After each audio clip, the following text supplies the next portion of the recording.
The Late Night Alternative with Iain Lee on Talk Radio. We have ways of making you talk.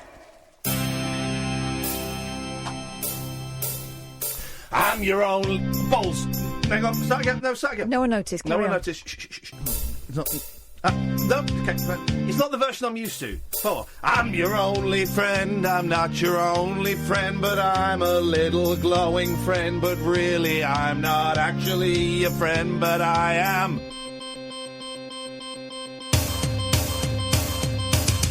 Blue canary in the alley by the light switch. Who watches over you? Make a little birdhouse in your soul, not to put too fine a point on it. Say I'm the only bee in your bonnet. Make a little birdhouse in your soul. Good evening, ladies. I have a secret to tell from my electrical well. It's a simple message and I'm leaving out the whistles and bells. So the room must listen to me, filibuster vigilantly. My name is Blue Canary, one note spelled L-I-T-E. My story's infinite, like the Longines Symphony, it doesn't rest. Blue canary in the alley by the light switch. Who watches over you? Make a little birdhouse in your soul, not to put too fine a point on it. Say I'm the only bee in your bonnet. Make a little birdhouse in your soul. Ladies and gentlemen, would you please welcome the one, the only, Mr. Jeff Goldblum!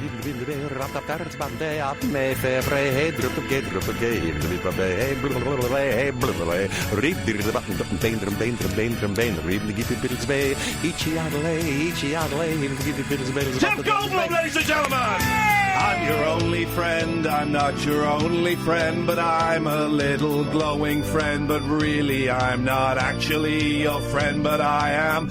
There's a picture opposite me of my primitive ancestry, which stood on rocky shores and kept the bitches shipwreck free.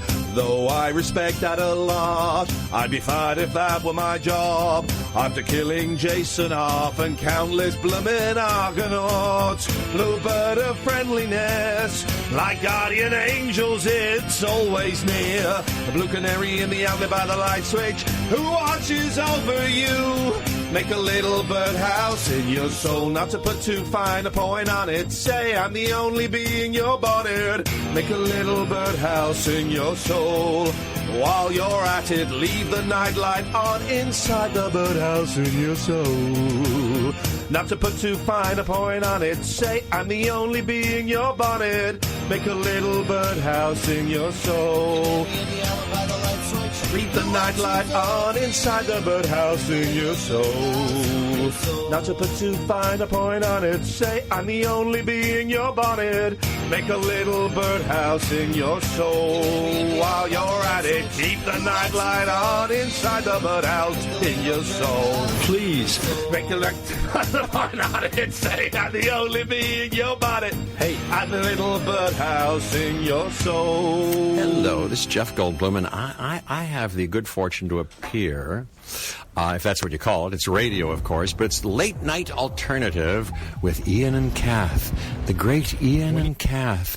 Oh, boy, I envy you, having not yet heard our sparkling conversation. I hope you enjoy it. Ladies and gentlemen, Mr. Jeff Goldblum is on the show this evening.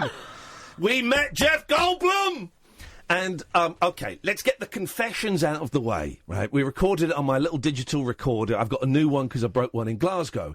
And when they sent me the new one, they sent me a tiny little micro memory card, right? And normally I use like a big fat memory card. We'll take the call. Normally I use a big fat memory card, but I was using the little micro memory card, and it's the same little micro memory card that we recorded the Brighton shows on. So there's a lot of stuff on there. So we're recording the interview, right? And at the end of the interview, I said, "Oh, Jeff, would you mind recording what you've just heard there? I'm going to play that again." And he went, "Sure." And I went. He didn't just say sure. And oh yeah, my favourite. Oh, this guy's incredible, right? So I went to press record on the thing, and it said memory full. Quick as a flash, I whipped out my phone and I recorded it on my phone, which is fine. But I'm thinking, memory full. I wonder at what point during the interview, during the 30 minutes we spent with Jeff, did the memory get full? Because I stopped checking after 15 minutes. So we came out and we did the thank yous and the goodbyes, and it was wonderful. And we came out and we stood outside Maida Vale Studios. Thank you, Sam. Stood outside Maida Vale Studios, and we're listening to see what we missed. Thank God we only lost about 3 minutes of the interview. 3 minutes. It's the bit where it was kind of nice because Kath, you bought him a present. Yeah, box of biscuits. Box of biscuits. I gave him a CD. He nibbled my biscuit. Reader, he nibbled my biscuit. I gave him a CD, and we chatted. There's a little bit about keeping weight. He talked about his wife and his kids a little bit. So it's the last 3 minutes he's not there, right? But the rest of it is there. I'm so glad it's mainly me talking, right? Because I'm blabbermouth, right? I'm sorry, because I felt like I kind of elbowed you out a bit. Oh, it's all good. I was just basking in the Goldblum. Here's the thing, right? So we're at Maida Vale Studios, which are incredible studios anyway. Going to be knocked down. Really historic. We saw the BBC Orchestra practising. It's going to be knocked down. So we kind of get taken downstairs into a slightly smaller studio, but still cavernous. And we met the woman who'd arranged the interview for us. Zaina. Really helpful. Here's the thing. A really helpful PR woman, PR person, really helpful, who kind of stuck to their word. And normally you do... Go on. And she didn't hover. No hovering. The big stars, you get a list of what you can and can't ask. And he's here to promote his album and some shows that he's doing, right, for a jazz festival. Yeah. I'll give you all the links. So it wouldn't be unusual to say, listen, no Jurassic Park chat today, guys, okay? He's the one that brought up Jurassic Park, not us. So, but we walked in, and she went, oh, OK, well, I'll go and get Jeff for you. And then Jeff saunters around this corner... And suddenly you were in a room. You talk about the X Factor in the truest sense, not in that terrible, silly television show. He's got it. Because he suddenly walks around suddenly. Now, I felt like the most important person in the room when he looked at me. But I'm sure simultaneously, you felt like the most important person in the room. As he's walking towards us, it felt like it was just me and him there. Did you have the same thing? Absolutely. He's got a great way with people. And... I didn't find him intimidating. No! You were immediately part of Jeff's gang. Well, because he and I were wearing similar brown corduroy jackets. A jacket I don't normally wear. I don't know what made me... I'm very brown today. And I said to Kath, I might lose the jacket. I'm too brown. I was trying to dress up a little bit colourfully, because I know he dresses colourfully. So he came over to him, and he kind of comes out with his arm. So you're Iain, and you are Catherine. Oh. And then he held up his arm and went, oh. Because we had the same corduroy, so I went and stood next to him. So my first interaction with Jeff Goldblum is standing next to him with our elbows touching and our arms next to each other going, oh, look, brown corduroy. Like kids. Like kids. Oh, man, it was a joy. We'll play the interview in a bit, right? It was a joy. You know when you see Jeff Goldblum, right, and you imagine how he's going to be? He was like that, but more. Yeah. More so. So charming. Kept touching my knee. Seemed so... pleased that we wanted to spend time with him. Yeah, and every question we asked was like, he's a great actor. If he really wasn't surprised by each question, because he seemed pleasantly surprised by each question. We threw a couple of curveballs in there, I think. Not to catch him out, but in terms of we never like to ask the obvious question, the greatest hit. And why we didn't mention Jurassic. We didn't really talk about films. No. Talked about The Tall Guy. Mm-hmm. And Portlandia, the TV series. He brought up Jurassic Park as a throwaway comment about something. But we talked about music, we talked about jazz, talked a little bit about the Monkees, but you lost that bit. No great loss for you guys there. We talked about his growing up as a kid. Mm-hmm. Talked about Sarah Silverman. It's just a joy. And we sat in this big studio, and we were given like a couple of chairs in the corner. And we sat so close to him. Our knees, all three of our knees were almost touching. And I'm just sat there, my face 12 inches away from his, yours the same. I'm just staring at him thinking, bloody hell, that's Jeff Goldblum. Yeah. And he's interested in what I'm asking. He's pretending, at the very least, to be interested in what I'm asking him. Now, he seems like a man who is just... enjoying every minute. There was no element of kind of the jaded star who is sick of doing this stuff and would rather be going back to his hotel and watching TV or talking to his kids, which I'm sure is all true. Apart from the jaded thing, he seems to genuinely find everything quite joyful. Yeah. And here's the thing. I don't know how this silly little show of ours snuck onto his itinerary, because immediately after us, Jules Holland was rocking up to interview him. This evening... he's recording the Graham Norton show.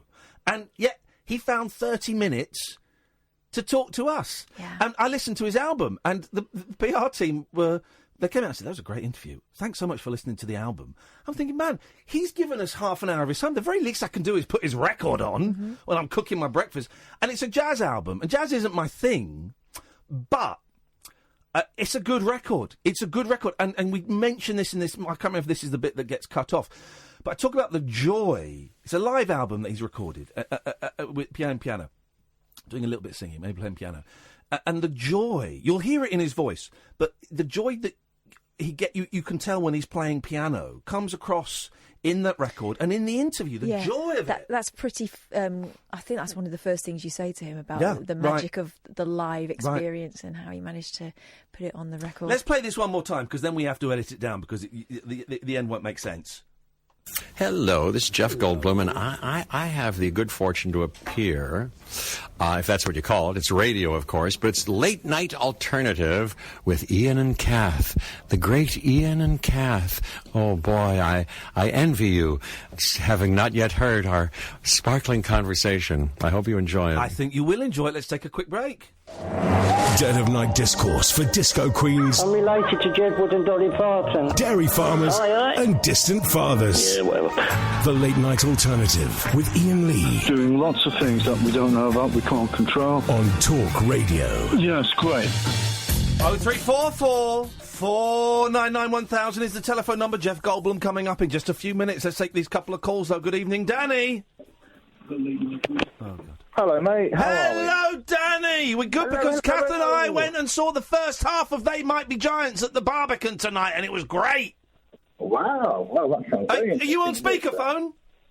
No, I'm not. Fix that, and then we'll come back to you in a second. Good evening, Bob. He's doing an apprentice. Good evening, Bob. Hello, good evening. Are you on speakerphone? Yes. Fix that, and then we'll come back to you in a second. Let's see if Danny's fixed it. Fix what, mate? Fix the world? Are you on speakerphone? No, I'm not on speakerphone, mate, no. Well, what are you on, then? Are you in the same room as the phone? No, I have the phone in my hand, mate. And it's up against your ear, mate? It is, yeah. OK, it doesn't sound like Would it. you prefer me to put it on speakerphone, or...? Let's try speakerphone to see if it's better. This may be one of those rare occurrences when speakerphone is better than normal phone. Let's see. Oh, okay.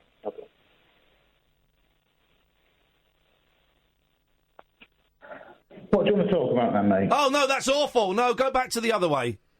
And also change the attitude. Yeah, these cheap phones killing the industry.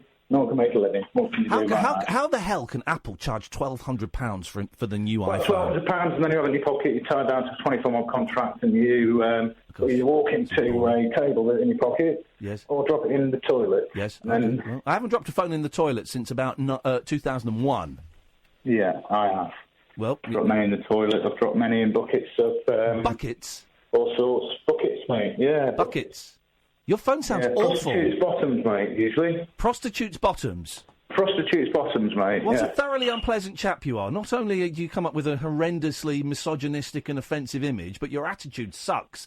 What would you like to say, Danny? Mate, I know. That's exactly why I'm ringing you. I'm hoping to get some spiritual guidance. Not from me, buddy, no. I don't waste my time on lost causes. All right, mate. Thanks. Bye. What a pillock. What an absolute horrible call. Let's try Bob. Good evening, Bob.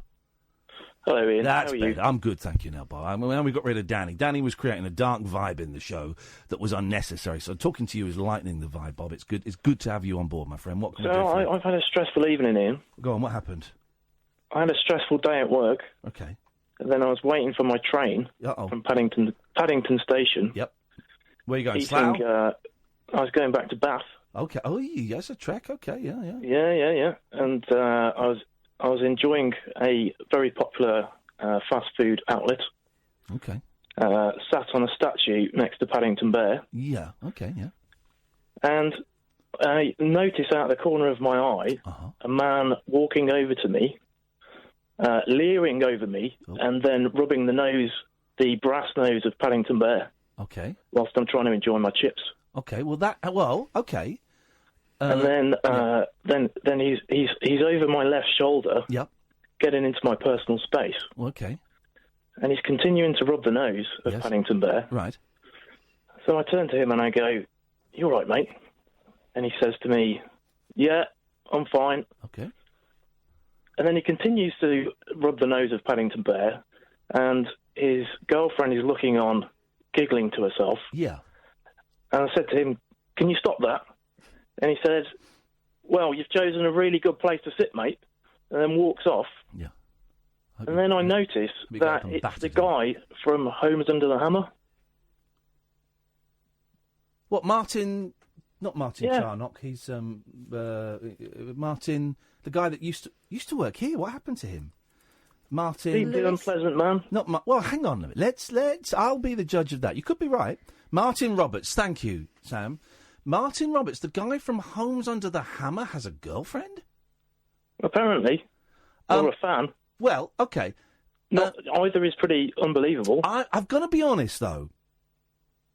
You chose to sit on a statue of Paddington. Well, it was adjacent to the statue. A Paddington Bear in Paddington Station. That's a TA, a tourist attraction.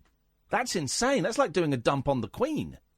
But does that give him the right to invade my personal space whilst I'm enjoying some mac and Hang chips? on, he wasn't rubbing your nose. I would like Martin Roberts. I would like Martin Roberts to rub my nose. I think that's why he got fired from here for nose rubbing. He wasn't fired. That's a lie.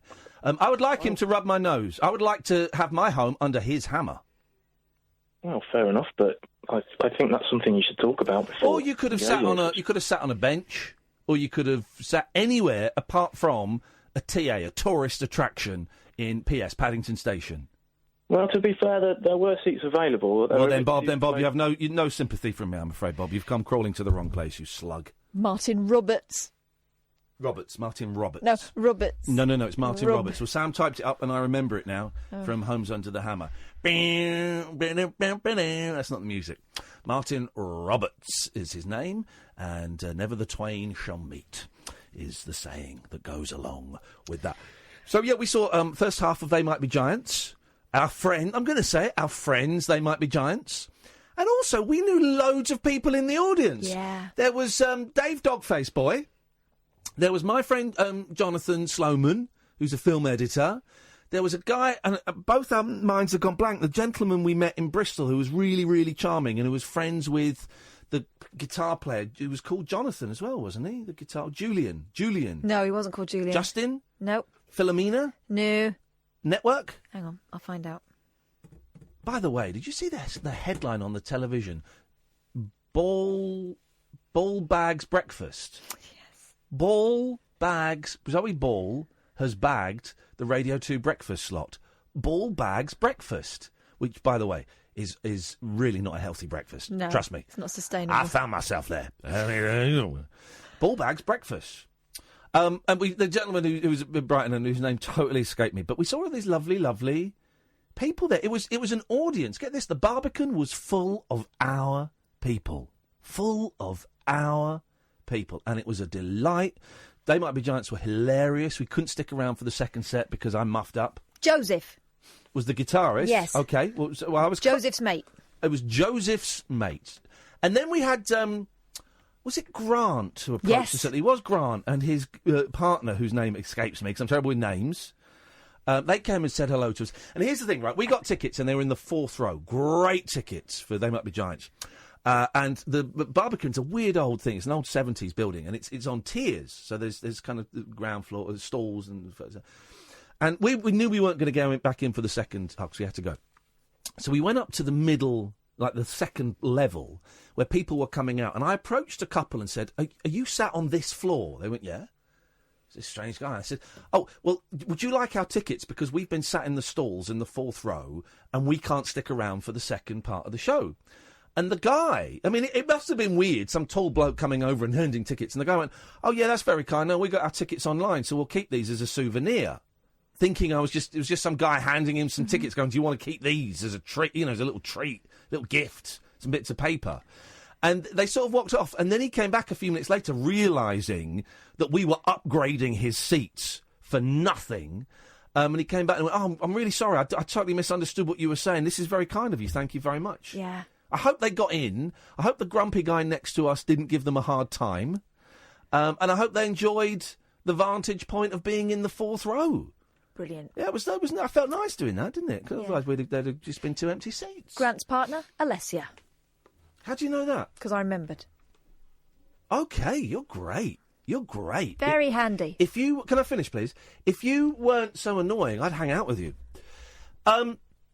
So we had a lovely time at They Might Be Giants. I thought it's fun. I mean, what was that weird Jazz Odyssey improvised piece at the end of the first half? It was hilarious. I mean, very few rock pop concerts, whatever you want to call them, I've been to where I have cheered so much and laughed in equal measure. Proper belly laughs. That auditorium is massive. There were loads of people in there, and they were all in the palm of that guy's hand. They did a great thing.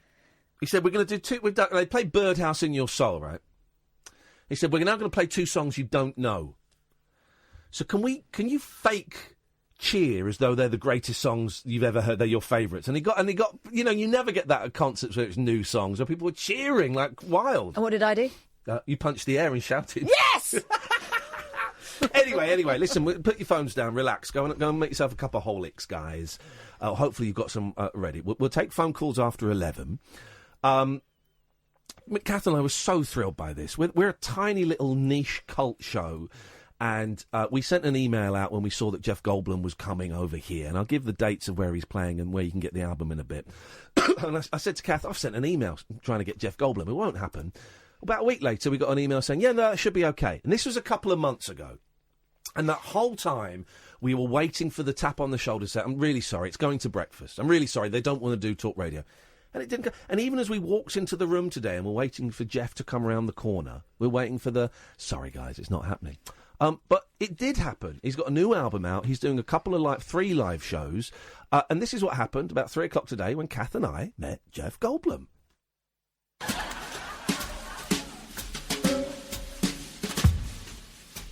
Like the wallpaper sticks to the wall. Like the seashore clings to the sea. Like you'll never get rid of your shadow, Sarah. Jeff, you'll never get rid of me. Good news. Let all the others fight and fuss. Whatever happens, we've got us. We're closer than pages that stick in a book. We're closer than ripples that play in a brook. Perfect. Wherever you find her, you'll find me just one. Closer than a miser or the bloodhounds to Liza Me. Closer than Smog is to all of L.A. We're closer than Bobby is to JFK. Not a soul can bust this team into. We stick together like glue. And when it's sleeping time, that's when we're gonna rise. We'll start to swing. That's we're gonna swing to the skies. Our clocks don't chime. Was a surprise they ring. A ding ding, Happy New Year. And now to repeat what I said at the start. They need a large crowbar to bust us apart. We're alone but far from blue. Before we get finished, we'll make the town roar. We'll change that name, Redskins. Is that such a chore? Then we'll tackle climate change, hats off to Al Gore. Life is gonna be wee-wah-wee for my shadow and me.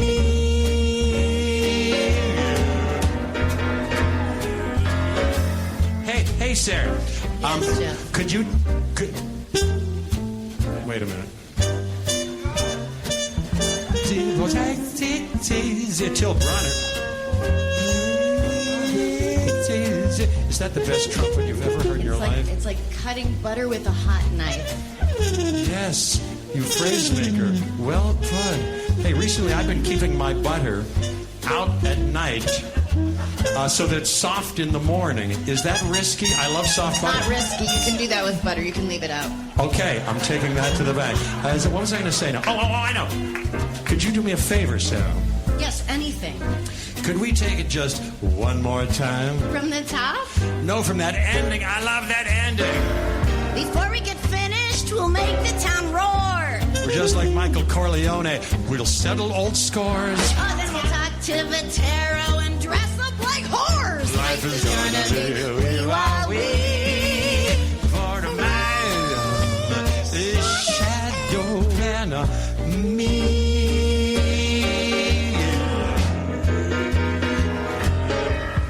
In Jurassic Park, scary in the dark. I am scared that I'll get eaten. Oh, Sarah, don't be scared of that.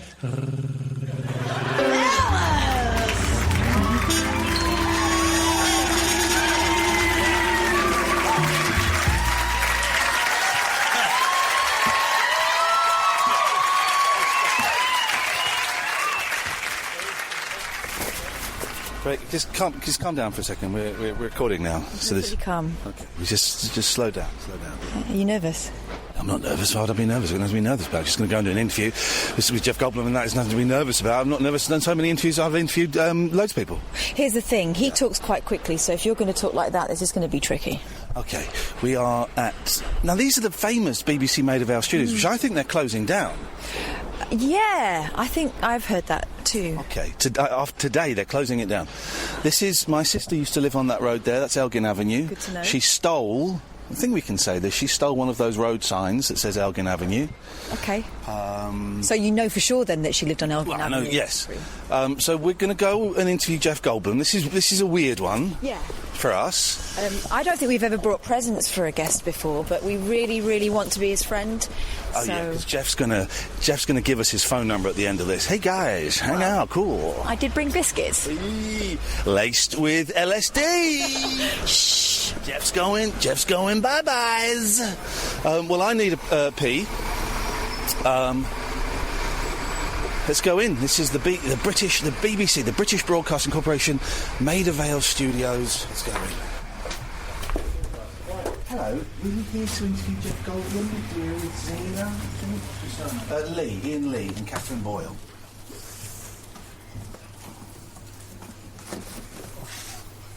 Oh. It's not a good sign. No, it's not, is it?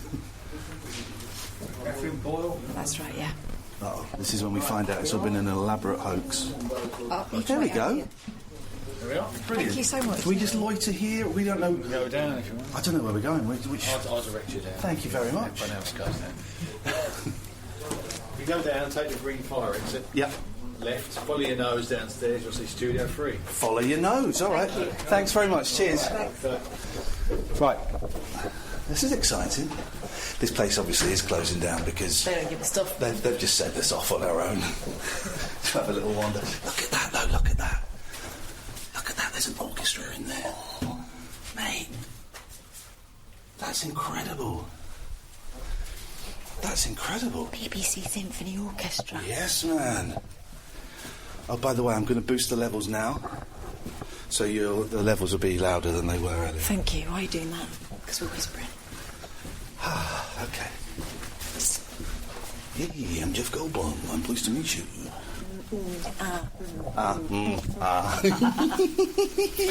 Every interview I've read with him, he comes across as so charming and delightful. Well, imagine if this is the one where he snaps.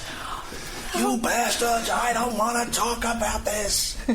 Why are you talking about the fly? Why is he suddenly from New York instead of Pittsburgh? Because when he gets angry, his New York accent comes out. Oh, right. Hang on, stairway to studio. Said it to the fire exit. Okay. Didn't he? This is the problem now, is we are going to get so lost. Studio 4? Studio 5? Okay, well, we want Studio 3. There's a picture of John Peel. There's the Beatles, look. Hello, Beatles. The Beatles recorded programme. Is it not this? MV3? No. Is it? This is why we should have gone back the way we came. Well, let me just check here.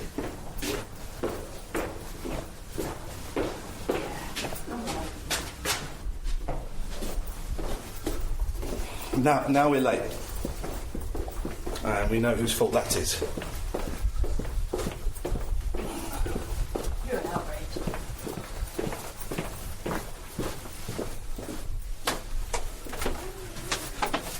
This is totally going to be wrong.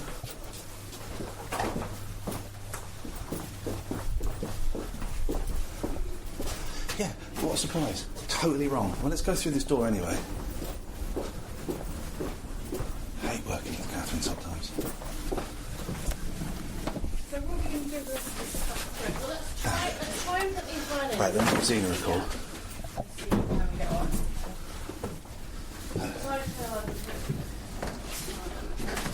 That was a torturous route.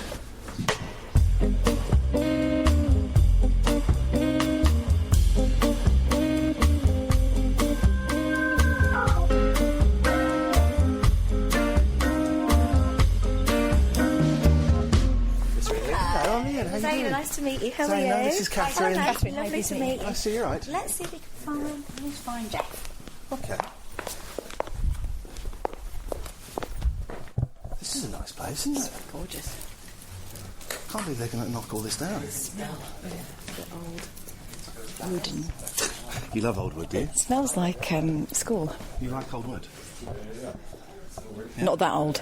Come on. Come on, you love it. I can hear Jeff Goldblum's voice behind that curtain. No, you can't. Yeah. Totally. Like if we just get some seats here, is this it's fine? As long as everyone's quiet. No, I don't even need to be quiet. Yeah? Bit of atmosphere, Okay. a bit of colour. You're in matching jackets. Uh-oh. This is awkward. Jeff Goldblum. So nice to meet you. Brother, so nice to meet you. Look, a brown corduroy jacket. What's happening? What are the chances of that? This is the Under the Great Minds Think Alike file. This is Catherine, my co-host. Pleased to meet you, Jeff. So pleased to meet you, Catherine. How are you doing? Thank you so much for doing this. Oh, I'm doing well, thank you. You guys? Yeah, good. Are you ready now? Are you doing stuff? I wasn't doing... Let me bring my water over here. Bring water, yeah. Yeah, so I can just stay hydrated while we do this. This looks like me. 2 against 1. We're going to destroy you, Jeff. I hope so. That's what I've been hoping for. So good. I want to hear everything. This is for. Tell me what this is for. This is for talk radio. Yes. We do a late night, kind of vaguely psychedelic, esoteric phone-in show where we kind of celebrate stuff. Yes. Instead of this thing that a lot of British and American radio does of causing fear and panic, we kind of celebrate beauty and art and music. Well, that's what life. That's beautiful. And here's a bit I think you're going to dig. It's mostly improvised. We don't set anything up apart from things like this. Let's improvise up a storm. Having said that, watch me crash and burn. But you finished doing what you're doing. Well, this is the most inconsiderate thing. My 2 sons, 3 and 1, have never had any kind of thing. I want to see. Wait, here. So, Iain Lee. Hello. Yes. Look at this. Performance ends. You will be made avail. I didn't even know this studio. Do you know? Well, we'll talk about it this is famous studio. I think they're knocking it down, though. That's what I just heard. It's awful. Thank you. And it's Iain and IAIN. Scottish. And Catherine. Just the regular way. With a K. K. And what's your last name? Boyle. Boyle. Mm-hmm. Like Susan Boyle. So many ways. Irish. Yeah, well, yeah. Irish extraction, but no one I can remember. Really? Mm-hmm. Catherine. Well, we'll talk about everything. Are you ready? How long do we have? I think we've got 2 or 3 hours we booked with you. I hope so. That's about 1:30, so. That's perfect. Absolutely perfect. Oh, we've got 25 minutes. Perfect. We can do anything. Look how colorful and everything. Catherine, well, thank you for doing this. That's thank you for doing this, man. My pleasure. Now, are you kidding? I love this album. You heard it? I listened to it, yeah, I've listened to it. I've just been handed a physical copy, but I listened to it via streaming. Really? Yeah. Did you hear it, Catherine? I heard some bits, but not enough. Let me see. And I've never seen, actually... No. That's the first time you've seen your own record. I have not seen... you don't want to break... Break the seal. Break it. This is me. Then you're beholding me breaking... That's the first. You're in. And I have never beheld this part of it. I've seen sort of a mock-up of... something like that, but I have never seen... There it is. This is me looking at it for the first time. Nope. And this will ostensibly play our songs. We're led to believe so. We're led to believe so. And you liked it. The duet with Sarah Silverman. You did? Well, I love her very much. Yeah, thanks. We had fun doing it. I had fun doing the whole darn thing, but I've known her for a while. I hosted Saturday Night Live right after the first Jurassic Park in '93, and then again a little bit. But she was, I think, one of the writers when I originally did it, and I met her. She was young, and then we've stayed in touch. We've done a couple of different things together, and then as part of her live show that she does regularly at Largo, if you're in Los Angeles. She invited me one time to be part of it. She has special guests, so-called. And I had already worked up a version of this Me and My Shadow, which you may recognize from Frank Sinatra and Sammy Davis. I think they cooked it up originally. We sort of adapted some specialty lyrics, and we did it. You can look us up rehearsing the first time we ever encountered it at her apartment. Yeah. When I set up my camera like this, I'll bet you could find that on YouTube. Anyway, when it came time to do this, and the great Larry Klein was our producer, and he was saying, I think, having seen this Rockwell show, which I'll tell you about, I think this is where you might want to focus the so-called album on. And I said, well, how about singers? We usually have a singer there. Well, let's make a list, and da-da-da-da. And he brought us Imelda May and Haley Reinhart, who were just brilliant. And I said, well, how about Sarah Silverman? He said, yes, that's a good idea. That'll capture some of the fun of what you do, and maybe the two of you can do something that's kind of fun. And so we did that, and she came. I suggested it to her. She said, yay, I want to do it. And then she showed up at my house with Larry sitting there and me at my piano in my little guest house, and we ran through it once or twice, and that was it. And then on the day, we did that. It's magic. On the day, it's that magic that you can only get in a live performance, where just everything hits at the right moment. It's joyful. Thank you very much. Yeah. Well, I agree. I mean, I'm happy that that's how it hits your ear, but it was joyful for us doing it, and the whole thing was like that. And that's what Larry wanted to capture, because I've been doing this just for the pure fun of it for 30 years now, out and about, and at Rockwell for a while. I'll tell you the whole birth of that, but I just do it for fun, and we do have fun, and people who come there, a lot of them don't know the jazz songs that we're playing, and we have the responsibility of introducing them to Thelonious Monk and Charles Mingus and some of these songs. But we do it, and I think in a sophisticated way. I play with great guys, and they help me do a version of it that's has integrity and validity and sophistication. They're spectacular, and I'm learning from them all the time. That's one of the thrills that I get out of it. And the people... But we do it in a fun way, and that's one of the things that Larry said. He said, I think what I'm seeing here at Rockwell is how jazz used to be at a certain time, when it was a social kind of... inflaming, sexy music, and that's kind of what we're doing. He said, I think we could capture that if we do it at Capitol Records, where I know I can get a beautiful recording of it, but we set up a live bunch of people. Studio, but you've set it up like a supper club. We put a couple hundred chairs for 200-300 people there, and it was like a supper club, and people came, and we did what we do basically every week. I know some of these songs. I'm not a jazz I was going to this sounds like the ultimate introduction to jazz. Yeah. This is something that he's been looking for. Because we're not jazz people. I'm kind of pop and rock. And you're feeling like you need jazz in your life at this point. I'm getting to an age when I think jazz... Well, you're still a very young man. 25 is an accomplishment. That's a quarter of a century is a big deal. You have a long way to go. I love that lovely soft pink, baby pink sweater. I think you call it a jumper. Jumper here, yes. Sound funny. Jumper to an American, though, is a pinafore dress. Oh. A jumper? Oh, yes, a jumper, a little jumper. And we have jumper cables. Do you know what that is? Jump leads. Yeah, in the car if the battery goes down. Yeah. But what were we saying? The fascinating thing that I've forgotten. For a young man like me. Now, that's you. Yes. Well, a lot of people, some people I say, I play jazz. You like jazz? They go, jazz, I don't know, but da-da-da. Maybe they've had an encounter with something a little out of their league or something. But, yes... It's a very few people who walk away from what we do, unless they're not telling me, who don't say, gee, that was a blast. Because your music sounds like a good time. Well, we have a good time. I think it's pretty good.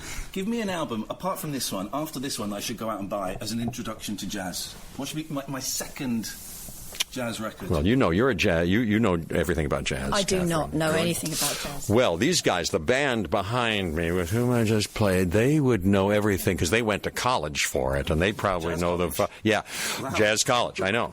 But I'll tell you, I took lessons when I was a kid in Pittsburgh, and my dad, the doctor, they had 4 kids. I had 3 brothers and sisters.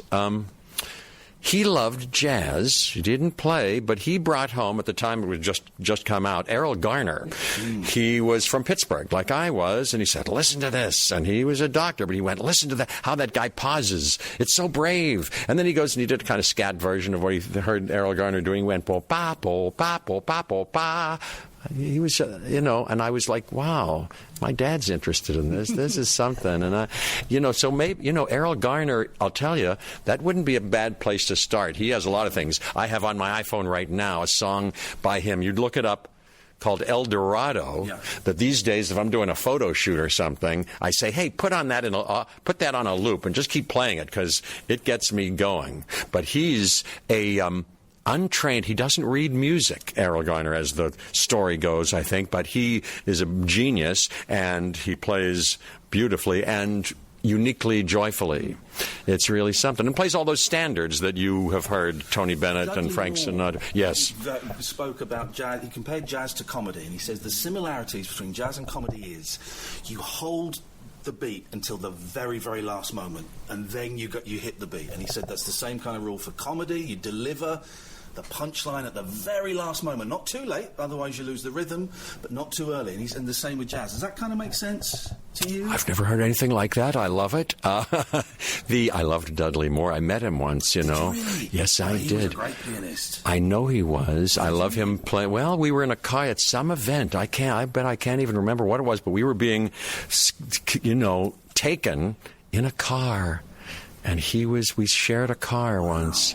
And I was like, Dudley Moore, because I saw him on Broadway with Peter Cook doing one of their shows, which I loved to pieces. These days you can go on YouTube and see many of their bits. He was just brilliant. And the reason I'm an actor, one of the first experiences that I had, my parents took us to see a theater, children's theater first, and that's when I kind of went, well, what are they doing with this Beauty and the Beast and da-da-da-da-da. And then when I was a middle teenager, after already I need to be an actor, thinking, they took us to a couple of other shows that came and did a road version of a New York appearance at production, and one of them was Beyond the Fringe. Wow. And for those Dudley Moore fans, they'll know that he and Peter Cook and Alan Bennett and who's the fourth? The Doctor. Yes, who's the Shakespearean scholar? Jonathan Miller, who has many great things you can look up, and he's talking with erudition about one thing or another. Yeah, they did it originally. I didn't see them, but I saw a road company of Beyond the Fringe, and which I think they wrote. They all wrote, and that made me, I was like, I gotta do this. I think that night, in fact, I broke out in a kind of sweat sitting there thinking, I'm going to at some point uncontrollably jump up and join in. Wow. I'm not going to be able to help myself. That really. And religious moment almost. Well, a little bit. Yeah. Kind of. Talking about sexy now, is it "Come On in My House"? Is that the one about "I'm going to give you candy"? Yes. That song is filth. Oh yeah, I know that song. Oh, pure the filth. young lady that sings it. Imelda May is a great artiste. Filth. Well, it's deeply, it's erotic, but in a refined way, but deeply naughty. Yes, and only by suggestion and inference. Wait till you see. Have you seen us do it together? Because I'm playing piano. They filmed us doing this, and you see me. It's only the second time I've seen her do it, and she's kind of doing it to me, She's going, I'm going to give you pomegranates, and she does some things like that, and I'm like... It's an incredible version. And I'm looking at her on the film, and I'm going... I just become very still and deeply... inflamed, I think, is the idea. Yeah. May we be so bold as to tell you our favourite thing of yours you that can you've be ever bold done? As you want. Portlandia. Oh, my God, I love Portlandia so much. I love it myself. I love doing it. Well, first of all, Fred Armisen, Carrie Brownstein, genius. John Kreisel is one of the geniuses behind that, who directed them and who gave me as much freedom as anyone with whom I've improvised, so-called, on camera. He was like, no, turn the camera on. Just, you don't even have have to hit this tentpole idea and doesn't have to be this event. Just talk about this and talk about that. It was kind of like that. It was really fun, and they're brilliant. I liked it. And then they rewrote it in editing. Yeah. They got some interesting bits, and it came out cute, didn't it? It's lovely, isn't it? Love it so much, Yeah, so thanks, much. Andy. Yeah. I was going to thank you as well for the tall guy. Thank you. You know, I'm doing the Graham Norton show this week, and who's going to be on it with me on the couch is Rowan Atkinson. Oh, wow. Really? And I haven't seen him fantastic. for a couple of decades. Yeah. Yes, that was Emma Thompson's first movie. Yeah. I like that movie, too. You know, it was Richard Curtis's first movie script, I believe. It was originally called Camden Town Boy, because it was kind of his story, and I think he's from Camden Town, if I'm remembering rightly. But then they say, well, let's get an American actor in it. Well, who? Well, how about this Jeff Goldblum? And then they called it The Tall Guy. Me being freakishly tall. Freakishly tall. You're about the same, aren't you? Really? Well, we're the same. I look up to you. You tower over me. I get really excited when if I'm out with Kath, if I see people that are taller than me, because that's what it must feel like to be normal. There is a silent exchange between us, and he sort of tries to position himself next to them just so I can check. Ah, yes. Well, how about you and I? You and I are what are you, 6'4"? 6'4". I'm 6'4". This is great. Oh, are you? Should we fight? Sounds Make like a love? challenge. One of those two. Everything at once. All at once. Yeah, I love to. You ever get next to somebody who's 7 feet tall? Or It's a joy. yeah, It's or a joy. lady who's 6'7" or something? A couple of times. I know. Powerful. Very powerful. Very You're powerful. doing live shows. I think they may have sold out. You're doing That's what I hear. Ronnie Scott's we're doing a couple in late November, and at Cadogan Hall. Is that how you say it? Yeah. I've heard different things, but Cadogan Hall. Yeah, that works. Okay, That works. Cadogan I Hall. like that. Anyway, as part of the London Jazz Festival. Which is great. They have some great acts on. I'll bet they do. I hope we Say it like that, for God's sake. They have some great acts. And you. No, you're included in the greatness. Well, of the you things. know, They have I some- hope we're worthy of it, really. I'm a humble student, and this is a humble offering. What can people expect from the show? What's it going to be? Well, let me see. Well, this band, I'll tell you. Who's in the band? Let's name check those guys. Or have I put you on the spot now? Not at all. Joe Bagg is an organist who's an 8th degree black belt master and is the sweetest guy on earth. Alex Frank is a young pal of mine, but a spectacular bass player. Jeff is miming the instruments at the moment. I should Yes, just I am, say, in case you didn't know. Well, you can't say the word goatee with if you ask somebody what's a goatee, they'll say, you know, it's one of those things. Yeah. So he's the bass player. John Story is our great guitar player. He uses all the neck by the looks of that. I went up and down like Jimi Hendrix. I go up and down that neck. Then Kenny Elliott is our great drummer, and James King is our saxophonist or our saxophonist, whatever you call it over here. He's with Fitz and the Tantrums too. Okay. All these people have played with multiples luminaries, and that's the band. And singing with us, of course, on this tour. And Till Bronner. Till Bronner is somebody we hadn't played with. There's the trumpeter plays on several tracks, is going to join us in Berlin and some of these gigs, because we're going to Berlin and Paris. And he was brought to us also by Larry Klein, but he's the foremost trumpeter in the world and plays several tracks there. Yeah. And then Imelda May, who lives over here, is going to join us and sing all of her songs with us, I think, from that album, and maybe more. She's fantastic. She's going to sing this Bitter Earth. Oh, hard, soulfully heartbreaking. And Come On to My House. Get ready. Hold on to your butts, as Sam Jackson says in Jurassic Park. And then, and that's it, you know. But of course, on the record, we've got Haley Reinhart, Sarah Silverman, unfortunately doing other things. But that's the band, and maybe surprises. And I don't know what we're going to do, because at the gig, I'm always surprised. Our manager and director, John Mastro, gives me pieces of paper, and I read them and then extemporize from them, free associate, and play with the audience and do quizzes. I tell you what I get from listening to you here and listening to the record is the joy that you have, the love you've got for this music and for playing this music. It comes through. Well, thank you. Is this what you were listening to as a 10-year-old? Is it a 10-year-old Jeffrey Goldblum? What kind of stuff were you playing in your bedroom? Jeffrey Lynn Goldblum. That's my whole name. My mom originally, I had a kids album when I was very young from Danny Kaye. You remember Danny? You know Danny Kaye. There was this kids album called Mommy, Give Me a Drink of Water. And then there was this other stuff. Remember, he did like Minnie the Moocher, this Cab Calloway, this kind of jazz stuff. He could do anything. And he did this thing at the end of one song. I don't know what it is, but this bit of scat that I memorized and still remember. You want to hear it? It goes like this.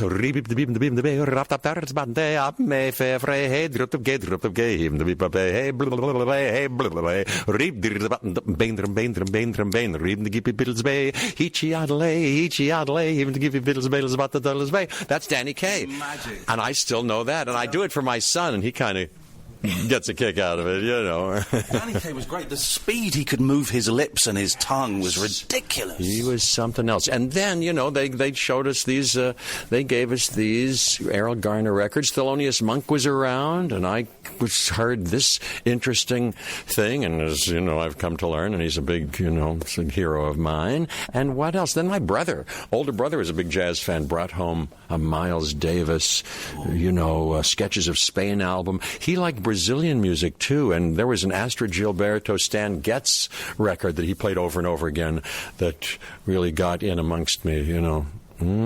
That kind of stuff.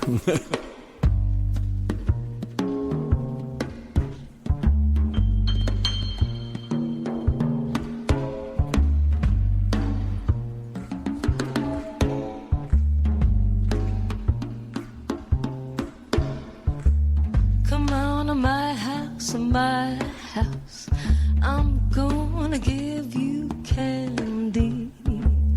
Come on to my house, I'm gonna give you apple and plum and an apricot too. Come on to my house, come on. Come on to my house, come on. Come on to my house, figs and dates and grapes and cakes, yeah. Come on to my house, come on. Come on to my house, come on. Come on to my house,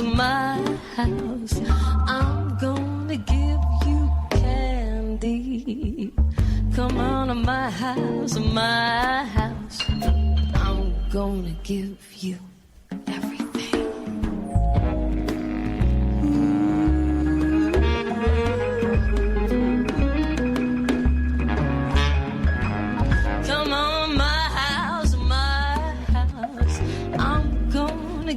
you Christmas tree. Come on to my house, I'm gonna give you a pomegranate.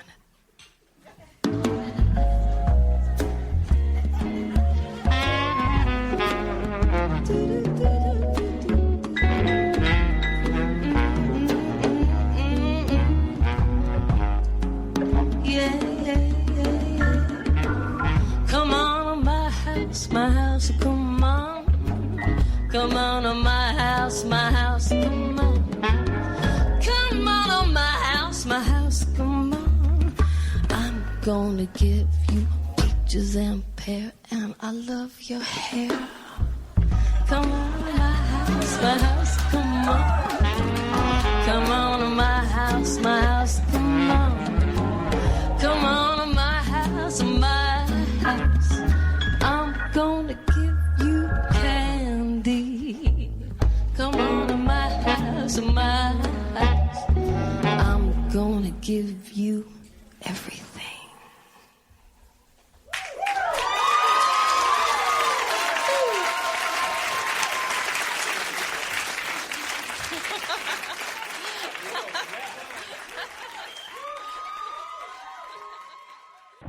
Across the UK, online and on DAB. Get an earful of unusual nocturnal emissions with radio's Lord of Misrule, Iain Lee. No relation, thank God. Unfiltered Night Talk with the original king of unconventional conversation. The Late Night Alternative with Iain Lee on Talk Radio. That guy that bought the whiskey's an idiot. How much did he pay? Like £850,000 for a bottle of whiskey. The whiskey tastes horrible anyway. Got to put Coca-Cola in it. Exactly. Can you imagine? Dilute that stuff. When we went to the Barbican tonight, they were selling cans of Jackie D's, cans of Jack Daniels and Coke, I guess. Yeah. That's. I mean, I used to like Jack Daniels, but only because it got you drunk really quickly, and I couldn't stand the taste of it, so I would just slather it in Coke. My Spanish friends like a JD and Coke. The drinks for getting drunk quickly, JD and Coke. Or I used to love vodka and orange. I used to like a Bacardi and Coke in my day. I never had a Bacardi. Vodka and orange. Or I discovered in San Francisco. Wowzers. Vodka and Red Bull. Jeez, because you're like drunk, but you're wired at the same time. I remember one particular night on those, and I was drinking pints of it, student union times, and I was drinking it. I was drinking it like it was water. Yeah. You don't taste the booze. No, but I woke up in the middle of the night or early morning. Dead. Dancing. My legs were going. Woke myself up. Wowzers. Thank you to Jeff Goldblum for that. I hope you enjoyed it as much as we did. We'll put it out as a podcast tomorrow. I'm really sorry I cut off the last 3 minutes because my memory card was full. I'm so lucky it was only the last 3 minutes. You missed him nibbling my biscuit. Because we go, how come you're so thin? And he said, well, because I exercise, I get up and I exercise, my wife's a gymnast. And then Kath gave him some biscuits. Yeah. And he was opening the tin and just sniffing them. And then he just took a little bite. It was sort of. I hope we're getting lots of nice things on Twitter. I hope you dug it, and I really appreciate that. Sally Reeves, who helped sort that out. Thank you. And Zaina, I keep saying Zaina, who helped sort it out. Thank you. The album. Let's do the plugs. The album is. I've just closed the thing down. Right. First of all, the live shows. He's doing 4 live shows, which we can't go to, as part of the EFG. Where's the thing? Let me have a look. Sorry, guys, I just closed down the window with all of the information. There it is. He's doing 4 shows as part of the EFG London Jazz Festival. Okay, so there's 2 concerts at Cadogan Hall on Saturday the 17th of September, which we've been offered tickets to, but we're in Bath performing. Okay. And he's doing 2 concerts at Ronnie Scott's on Thursday the 22nd of November. So 17th November is at Cadogan Hall, and 22nd of November is at Ronnie Scott's. I'm not sure if they've sold out or not. I've got a feeling there's certainly some for the matinee of the Saturday one, but the others might be. So go and have a little look at that. And I've just lost the clothes. I'm so rubbish at being a proper radio host. Look, this is why we don't get anywhere. The album is, and do you know what? It's not my cup of tea, that genre of music, but it is a joy. It should have said the first song you heard him with Sarah Silverman. Obviously. And the album is the Capitol Studio Sessions, Jeff Goldblum and the Mildred Snitzer Orchestra. You know what? It's Christmas coming up. You buy that for someone for Christmas. That's going to be a nice little stocking filler. It's Jeff Goldblum. It's a nice little stocking filler. It's live and it's funny and it's charming and it's. I was having a little dance around the kitchen today as I had it on, blasting through the house. Also, for biscuit fans, it was a Fox's Crunch Cream, Jeff's selection. He nibbled like a tiny bit off it. So if he ever comes round to your house, you don't need to buy even more than 1 packet. He won't eat one. We should have trousered that biscuit. We could have sold it to these suckers. eBay. We could have sold it to these He suckers. did take it, so I'm thinking he's going to nosh the lot in his hotel room, not share. Please do not spread rumours that Jeff Goldblum is noshing in his hotel room. That is not... we'll stop going on about it in a minute, I promise. But I don't get fazed by... Very few celebrity interviews kind of throw me, where I'm nervous and I'm kind of really thinking about it and panicking. Panicking's the wrong word. Very few.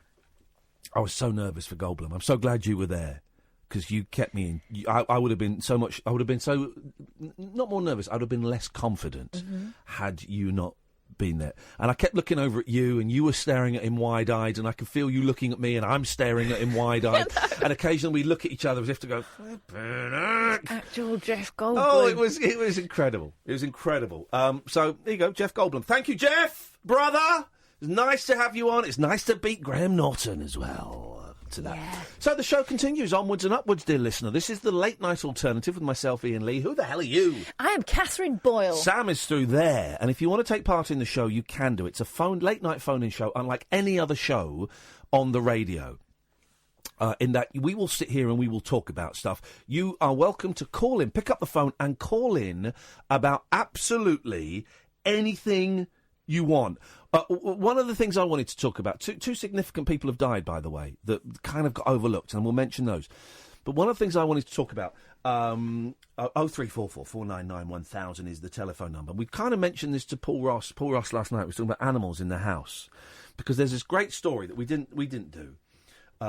A horse walks into a bar, but this time it's not a joke. It may sound like the start of a joke, but a horse actually walked into a bar last week, causing customers to run in panic. Why would you run?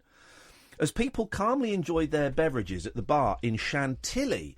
Oh! Chantilly. Chantilly lace? Chantilly. It doesn't go, Chantilly lace. Well, he's a hillbilly. Shut up, there's the Big Bopper. And by the way, that ties in with another story I'm going to do in a minute. OK, sorry, well, let's do it your way. As people calmly enjoyed their beverage... at Le Chambre, dans Chantilly, north of Paris, they were startled and forced to react quickly as a racehorse galloped into the building. He didn't walk in, he was kicking. The same thing happened with one of my cows in a post office. I had to shoot it. A video captured by security cameras shows the moment when the animal enters rapidly. OK, well, thanks for not putting a link to the video, Newsweek. Knobbers. First, you can see customers frantically moving out of the way. Then the horse, with its saddle falling off, gallops through the pub before turning to head back the other way. Poor thing. Jean-Marie Beguin, the horse's trainer, said that the animal had kicked off its rider before running off. OK. Paul Ross was telling us about a fox in his house yesterday.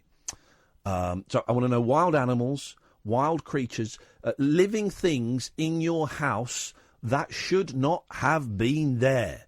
Have you ever had a living thing in your house that should not have been there? Twice I've had pigeons in a room. One was in my sister's room, probably 30 years ago. And it flew in through like a tiny little window. What you got? The video. OK, now you watch it and you describe it. Go on, you tell us. Flippin' heck, man! That's why they ran. Flippin' heck! It's going for it! And look at that fella running! And it's terrified. That fella running! Oh, don't worry about the horse. They'll shoot it. Oh, God. But, you get a kick in the face from that. You're not going to recover. Do you see that fella running? Mm-hmm. Pussy. No. You know what you do? What would you do in that situation? To guarantee your life tell you what would be I wouldn't safe? do. I wouldn't spill my drink. Guarantee save your life. Jump over the bar.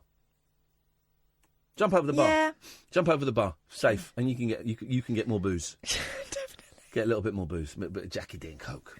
Bit of £850,000 whiskey. I mean, silly. We'll take that one, Sam. Thank you. 0344 499 1000. We had a pigeon in my sister's bedroom when I was about 15. 14. She called me in to get it out. I'm not going to... Pigeons are weird. But it came in... It didn't come in through the big window, so you can kind of... It came in through the tiny window, and it was going nuts. And, of course, they go nuts because they're panicking. Mm-hmm. But the thing about about a bird, a big bird in a room is it's so random. It doesn't follow any set pattern. And it's not like... With some animals, you could it would stay in the corner and watch you, and you can kind of creep around and open something to get it. This is like... Yeah. And they don't understand windows either, do they? No! They can't see glass. No. I learned by watching... Was it the Angry Birds movie? What's the movie where... I think it's Angry Birds, where what's the movie where... Cartoon, obviously. Where the birds can't see glass. It's quite funny... It's quite a funny old movie, that. But I don't know what it is, so I can't refer to... But 2 thumbs up. Thanks very much. Take your kids. Great set pieces. So we'll take calls on that. 0344 499 1000. Animals or living creatures that shouldn't have been in your house. CJ, living things in my house that shouldn't have been there. Easy. My ex-girlfriend. Oh ho. She's a what? Oh ho, I said. Oh gosh, that sounded a little bit. Yeah, didn't it, Sam? No. Didn't it? Sam's well, maybe nodding. to you, maybe to that ear. Filthy. Here we go. Here's Can I do it? Can I? Where have I got this? I've written it down somewhere. Where have I got that? There we go. Who's Peggy Sue Garron? Is it Peggy Sue? Yeah, but who is she? Who is Peggy Sue Garron? Peggy Sue. Okay, but who is? Okay, that's great. Is she the muse? She is. She's the Peggy Sue behind the song Peggy Sue Got Married. And Peggy Sue. Oh, right. She's only just died. Oh. At the age of 78. I've been trying to kill her for ages. That's a joke. It's not a great one. No, I wouldn't open with it. No. I would have thought she would have died a long, long time. When was Peggy Sue? It was 56, I'm guessing? Well, yeah, but but remember that... They were kids. Yeah, and they died well before their time. The Texas... And the connection between that and the previous story? Aeroplane. Go on. Connection between that and the story about the horse.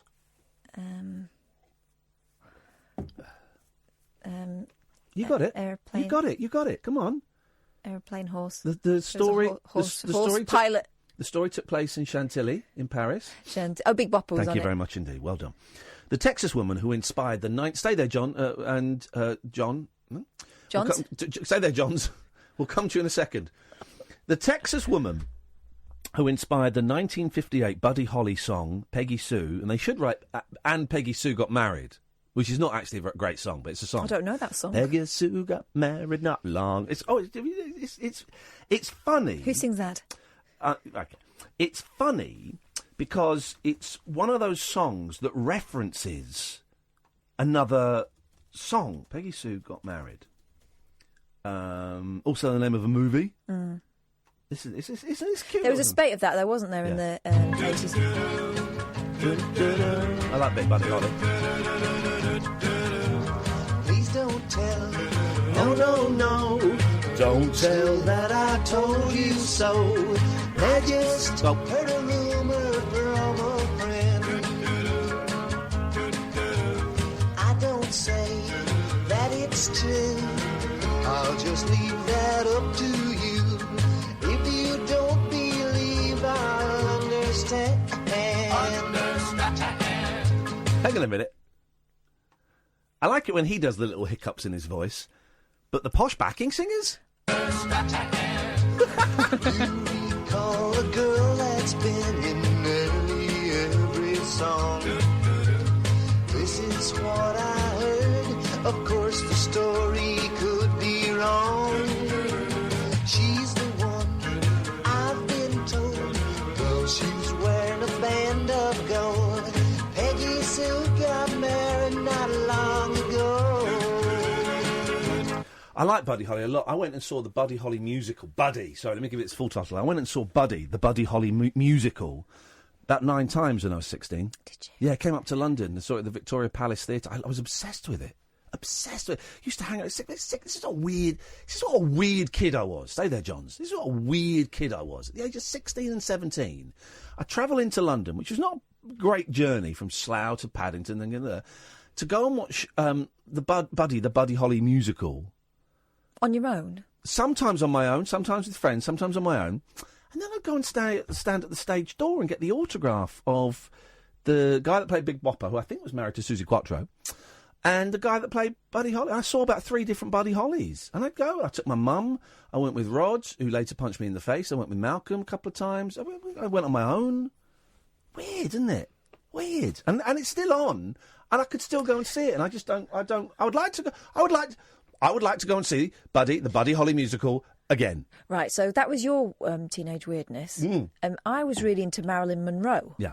And I would draw pictures of her. Yeah. And, I'd watch all the films, read all the books. I've never seen a Marilyn Monroe. I've never seen a Marilyn Monroe Haven't movie. you? Have you not even seen Some Like It Hot? No. That's good. I bet it is. It's good. Okay, what was your weird teenage thing? There we go. This is a proper phone show. I was really into quite a lot of dead people. So Marilyn Monroe, Audrey Hepburn. We have people. Get this. Someone was tweeting Jeff Goldblum that they shouldn't come on the show because I was talking about bestiality. Now we're talking about necrophilia. No, I didn't mean it like that. And Karen Carpenter. Yeah, I kind of like people who had their lives tragically cut short. There's an allure to that, I think, as a young person. There's a glamour to it. There's a glamour to an early death when you're 14, 15, 16. Yeah. That when you get to like 40, you go, flipping out, I was stupid. Yeah. There's nothing glamorous there. My dad's saying, do you not like anyone who's still alive? No, not really, I didn't. creatures that have been in your house that shouldn't have been there, and your weird teenage things. 0344, and anything else you want to call in about. 0344 499 1000. This is Talk Radio. Tales of mystery and imagination on the radio show that does things differently. Dolly Parton, I listen to her records all day long. The Late Night Alternative with Iain Lee. I'm a nut job, but not that kind of nut job. On Talk Radio. Honest to God, it's the new Breaking Bad. Oh no! 0344 499 1000. More on the breaking Peggy Sue's story. As and when I can be bothered to go back to that website. But first of all, we've got two Johns. We're going to go to Cardiff John first. Good evening, Cardiff John. Yeah, how you going? I'm going at it. That's the way, mate. That's the way, buddy. Last week I was listening in, and I believe, was it you found a deer on the road and took it into a welfare centre? Yes, I did, yeah. Right, I didn't get a follow-up on that. How did you go with it? Well, I phoned them a couple of days ago, and the deer was still alive. And it wasn't walking yet, but they were still giving it painkillers, but it was all right. And here's the thing, John. They, because I gave them a few quid as well. Once I saw the place, Tiggy Winkles is the place, and once I saw it, I thought, this is amazing. So I bunged them a few quid. And they sent me a very lovely letter saying, thanks so much for the donation, and thanks for bringing in the deer. If you'd like to come and have a look behind the scenes, drop us a line. So I'm going to write to them tomorrow and see if I can go there at the weekend with my boys and have a little look around and see what they get up to. And hopefully go and meet the deer that I rescued, and it can give me my reward. That would be grand. Well done, mate. No, it was you know, I felt sorry for the little bugger, but it was a real honour to be able to touch it and pick it up and help it, you know, so fingers crossed. Oh, well done, mate. All right, thanks very much. Thank you, John. There we go. What a nice guy. After the first two calls, let me get a nice guy like that. What's going on? Let's go to the other John. Good evening, John. Evening, Ian. Ian Cuff. Oh, it's John. John. We thought you'd been executed by the Tyneside Mafia. Tyneside Mafia. I've hidden from them. Good lad. Good lad. He's on the run. He's under witness. I would love to do witness protection. I would love. What'd you pull in that face for? Oh, I mean, I think you're a little bit obvious. No. Well, plastic surgery. We talked yesterday about the parts of my body I would remove, and that is why, because I'm Don't. You're so look at that dismissive. I just know that you'd be straight on Twitter. Oh man, I'm in witness protection, guys. Here's a picture of me and my new pad. Are you both really so faint of the Geordie Mafia? No, not the Geordie. I'm running from the Triads. That's who I've upset. Yeah, right. Who have you upset, Kath? What are you running from? Julia Hartley-Brewer. No, she likes me. She hates. Well, she hates me at the moment. Let's just say I sent an email to Julia today apologising for being an idiot. Oh. Here we go. So let's see where that goes. But who are you hiding from? Who am I going to run away from? Let me think. David Lee Travis? Oh, I know which one. Go on. The breastfeeding mafia. Oh, yeah. They're the toughest of the lot. Are you talking about the dirty men that call their sexual partner's mummy? No. You're going to run towards those guys. Dive straight in. Have you been a naughty boy, John? Do you need your nappy changing? No. What can we do for you then? It's a definite no. You were chatting on before about the horse going into a pub. Yeah. Yes. I think I may have told you once before about my story. My grandson, his other grandfather bought him a horse. Yeah. A foal. And it was stable not too far from where we lived, so he used to come down to my backyard to wash him and groom him and this, that and other. Yeah. So really, it was like a little pup, you know. It followed him everywhere. He didn't have to put a leash on, you know. Yeah. So he had been down to my house and walking back up towards where the stables were, and past the pub. And the owner of the pub was standing outside and said, would you fancy taking him inside? He says, I'll give you £5 if you take him in and say a pint of lager and a bucket of water for the horse. Oh. You know, and the grandbairn was only 15, 16 at the time, you know. Yeah.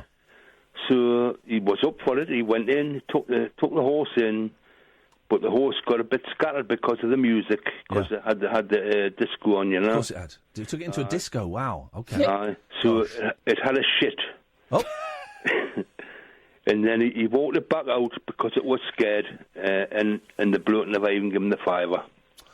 The bloke didn't give him the £5? No. What the heck? Never even give him the money, no.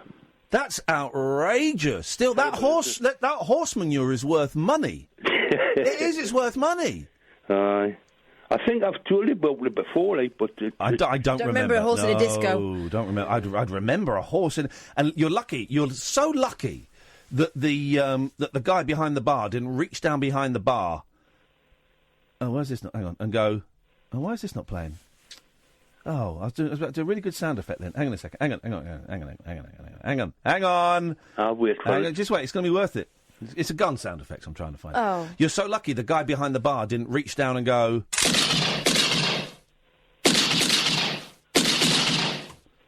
It wasn't even good enough to be shit. Did he ever... Shag the pony. Fantastic. Did he ever... Shag a pony. John? Yes. He did. OK, that's great. Thank you very much for your call. 0344 499 And then we 1000. go again with the bestiality. Yeah, we go again. Let's minimise this, shall we? Someone sent a tweet to Jeff Goldblum. Someone sent a tweet to Matthew Wright saying, Matthew, I want to talk to you about one of the presenters on Talk Radio who's a narcissist. Types his name in and looks for it. Because here's the thing, right? Yeah, I don't get why it's an insult to say you type your name in into Google and Twitter. Yeah, I do. I type my name in because I know people are talking about me. So, I type my name in and look. Yeah. And so would you. It's not narcissism to do that. That isn't narcissistic at all. Messaging Matthew, right? Matthew, can I DM you, please? I want to talk about a narcissist who works at your station. I won't say who. What's Matthew going to do? He's going to come and tell Mum. He's going to tell Rebecca. Or going to come and beat me up. Hey, you.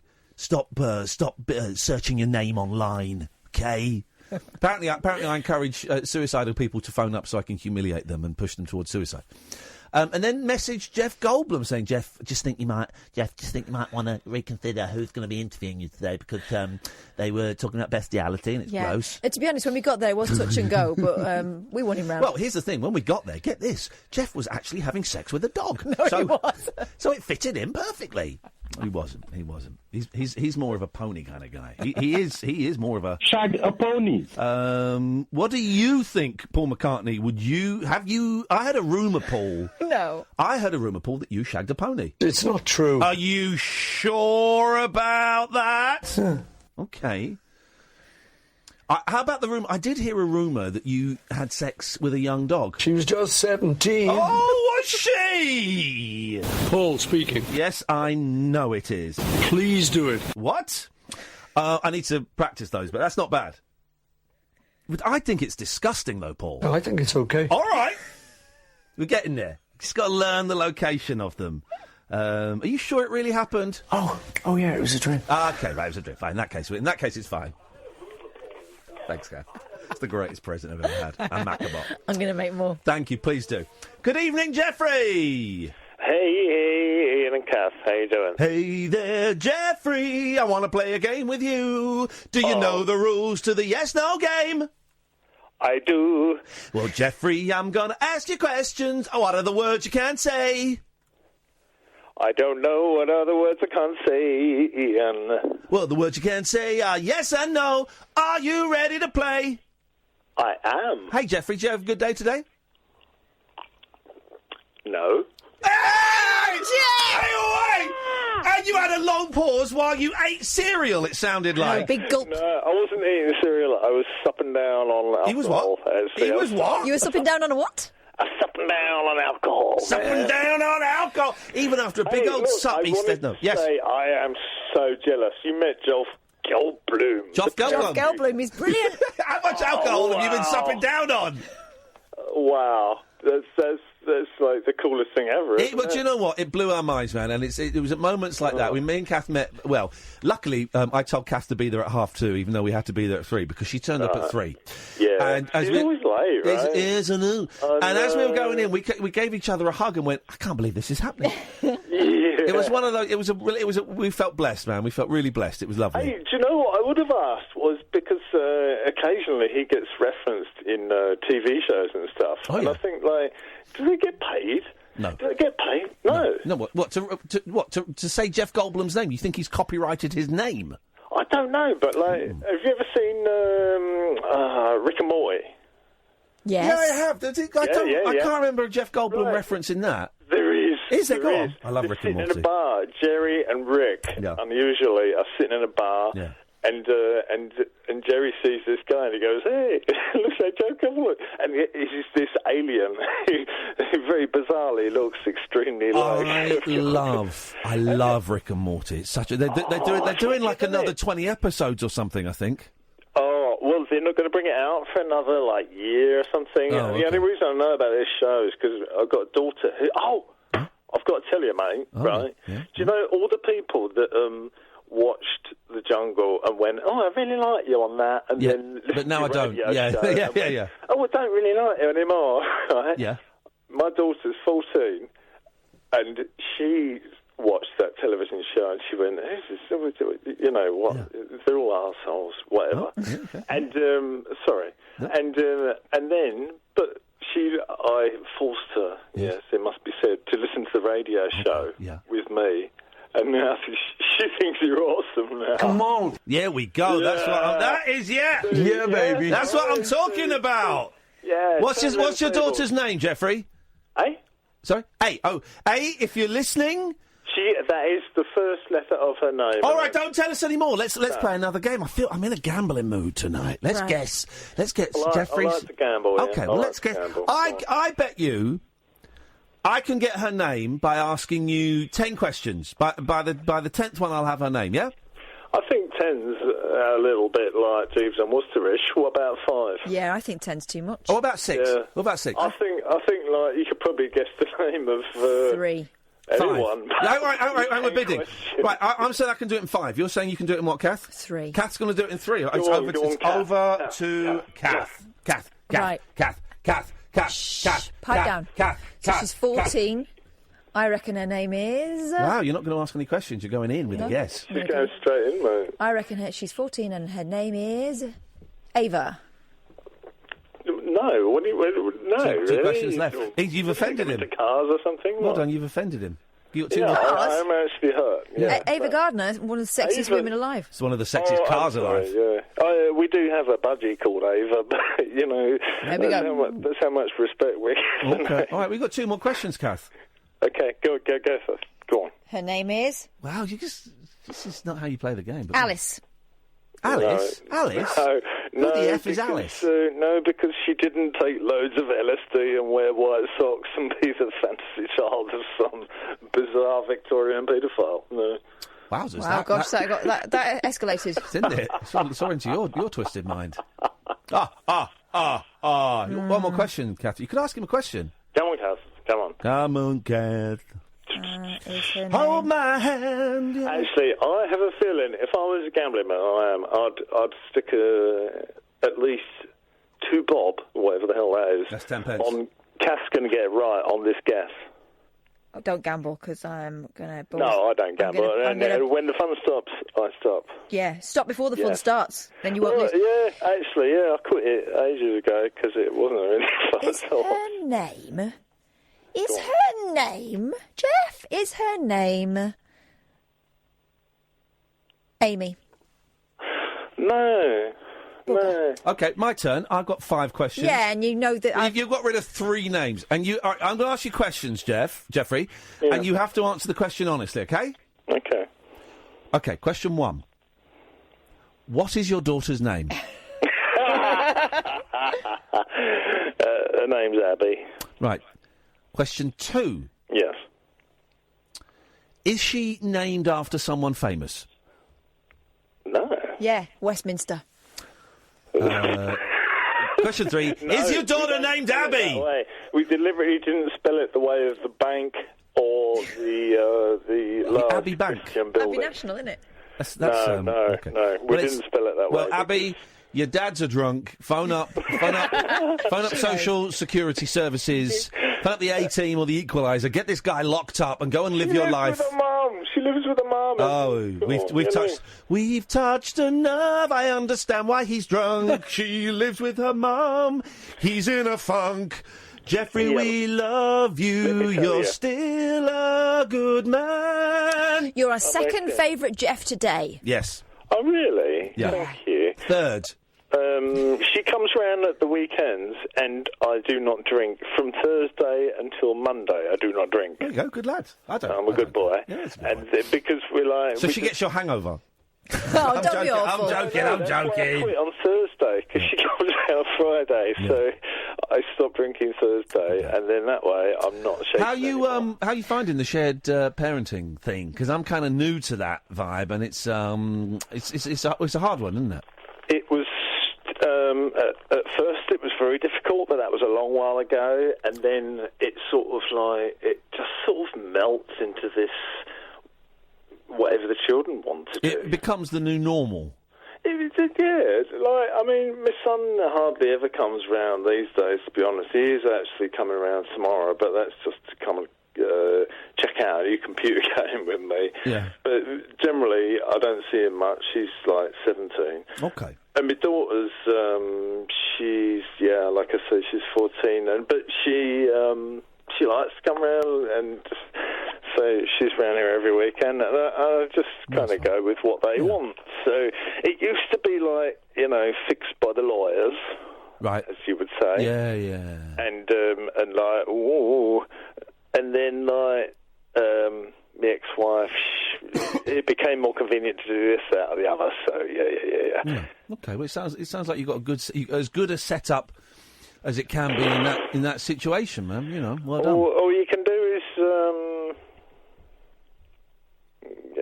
do what they want to do. Yeah. Your children, I've got my boys coming this weekend. We're gonna take Nanny Linda out for her birthday. We're gonna go and see the Johnny English film, which I think my boys and my mum are gonna love. It's a new one, though. I heard you mention that earlier. It's a new one, Johnny English, new Johnny English, and I think my boys will love it because they love the Mr. Bean movies. Yeah.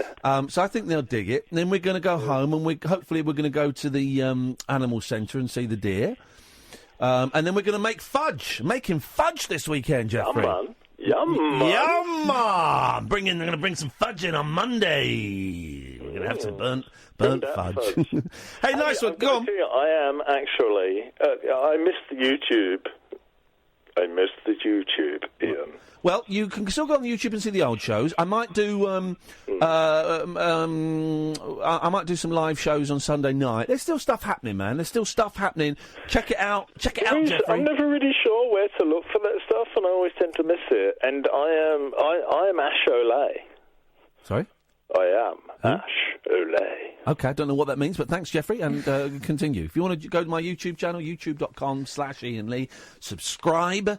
If you click the little bell, you get a notification if I post something or if I go live. Because sometimes I do live shows on there where we can Skype in, video Skype, and you can see the callers' ugly faces. Tony! Hi, Ian, how are you? I'm very, very well, Tony. What have you got for us this evening? No, I just thought I'd phone you and check in and see how you were. I'm good. Although I'm humiliated as a British person. Listen, we don't want to get political, but did you see Theresa May dancing today? No, but I heard of it. She's and everyone's going. She's the British Prime Minister. That's her idea of like trying to look cool or do a joke, be self-deprecating. No, mate. That's going to be shown all around the world, right? And we're already a joke at the moment because of the idiots that voted to Brexit for us all to commit economic suicide. And now, just when people... Limmy, right, who's a great comedian, a very funny, talented man, he retweeted the clip of her dancing with the heading, Food Banks, Suicides. And that's it! You know, there are people in this country starving. There are people whose kids have got mental illness or learning difficulties, and their kids have been moved 300 miles away. There are people, who can't feed their... And she chooses to come on and do, robot dance? What the hell is that? Walk on with some dignity. Walk on there and reassure us you're going to sort it out, not looking like an idiot. No, it feels to me like she's trying to out Boris. Yeah. Yeah, and you can't out Boris. Boris has won that, right? He's won that. And she should have just come out and given us a good speech. To blame, though, isn't he? He's what? Donald Trump is to blame. I think to a certain extent he is. He's lowered the standard of what we expect from our world leaders. His media and his false news, and I think they've all jumped on the bandwagon. I think they've all they've all just realised that actually politics is now... it's a talent show. It's popularity contest. Popularity contest. Yeah. It's the X Factor. It's Britain's Got Talent. You've got to have a gimmick. Yeah. That was great, but when you come on the Heat tomorrow, you're going to have to do something bigger. And her thing is to do I mean, what is she? 65, I think. Not that should have too much, but she's a 65-year-old Prime Minister, world leader of a country that's going through a massive, massive shift, whether you agree with it or not, right? Well, Brexit, yeah. But act. How can you dance to ABBA? Act like, well, yeah, and also, who let ABBA in, bloody Swedes? Kick them out. But also, just no, actually, the age is irrelevant. I'll take the age back, and I've not mentioned the gender, because that's irrelevant, but... You're the Prime Minister of a country that is completely divided. It hasn't been this divided for decades, certainly not in my living memory, right? And there is a nasty extreme right-wing element, there is a nasty extreme left-wing element. Both of those sides are displaying kind of racism and perhaps a little bit of fascism and certainly aggressive tendencies. And listen, guys, I said right and left. So how is her coming on doing a stupid robot dance going to bring, an attempt to bring everybody closer together? I found it patronising. It looked arrogant, totally misjudged. It was awful. Awful. Who's her advisor on that moment? I think it's Jason Gardner, the judge from Dancing on Ice. I got a feeling it was that guy doing it. Did you just fart then, Tony? No. It was your chair, was it? It's my chest. Hey, the old chest. The old chesticles. All right, Tony, anything else, Tony, before we move on? No, I thought it was really interesting to listen to Jeff Cook. He was good, wasn't he? Yeah, I think he's a fantastic person, and you will know from meeting him, you and Catherine, if he is the real thing, but from everything I've seen... I think it was him. We didn't get the DNA results back, but it looked like him. If you know what I mean, his real character, his real personality, and I just appreciate that it was interesting to listen to, and he must, meet a lot of other media people, but he's not letting me down there. Good. Really. Good. But you're okay. How's the farm? The cows. Hey, the farm is great, Tony. I've got to let you go because I've had an email that's just blown my mind. Oh.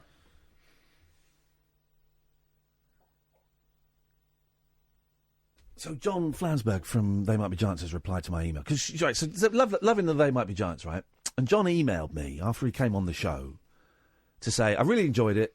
I like broadcasting. Sounds like you guys like broadcasting. I'd be up for doing some more broadcasting with you guys. So I wrote back going, hey, yeah, cool, nice one, man. We'd love. I don't know what that means, but we'd love to do something with you. Mm-hmm. Didn't reply. So then, after the show tonight, I just sent him an email saying, love the show. We only saw the first half. It was great. What was that crazy jazz odyssey? He's replied.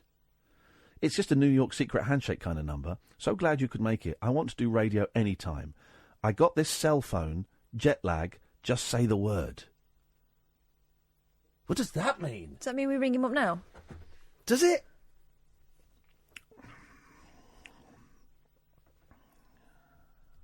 I don't know. That was sent 37 minutes ago. Uh-huh. I don't know what that means. He's speaking in kind of crazy New York code. Let's decipher it while these ads are on. Set free your mind. Let your fancy take flight. Conversation gets curiouser by the glow of moonlight. The Late Night Alternative with Iain Lee on Talk Radio. I've done the decent thing because I'm a nice guy and I've emailed John and said, you're around now? What a day! One of my musical heroes is emailing me. You don't have the album Flood. No. You will have it by the end of this week. I've ordered it for you. That's the one. That's the way in. Flood was the big hit in. You must have heard. Let me play you the opening theme from Flood. What a great. What have I done here? I've done something. Hang on. Theme from Flood. This is a great opening to a record. This is. Listen to this.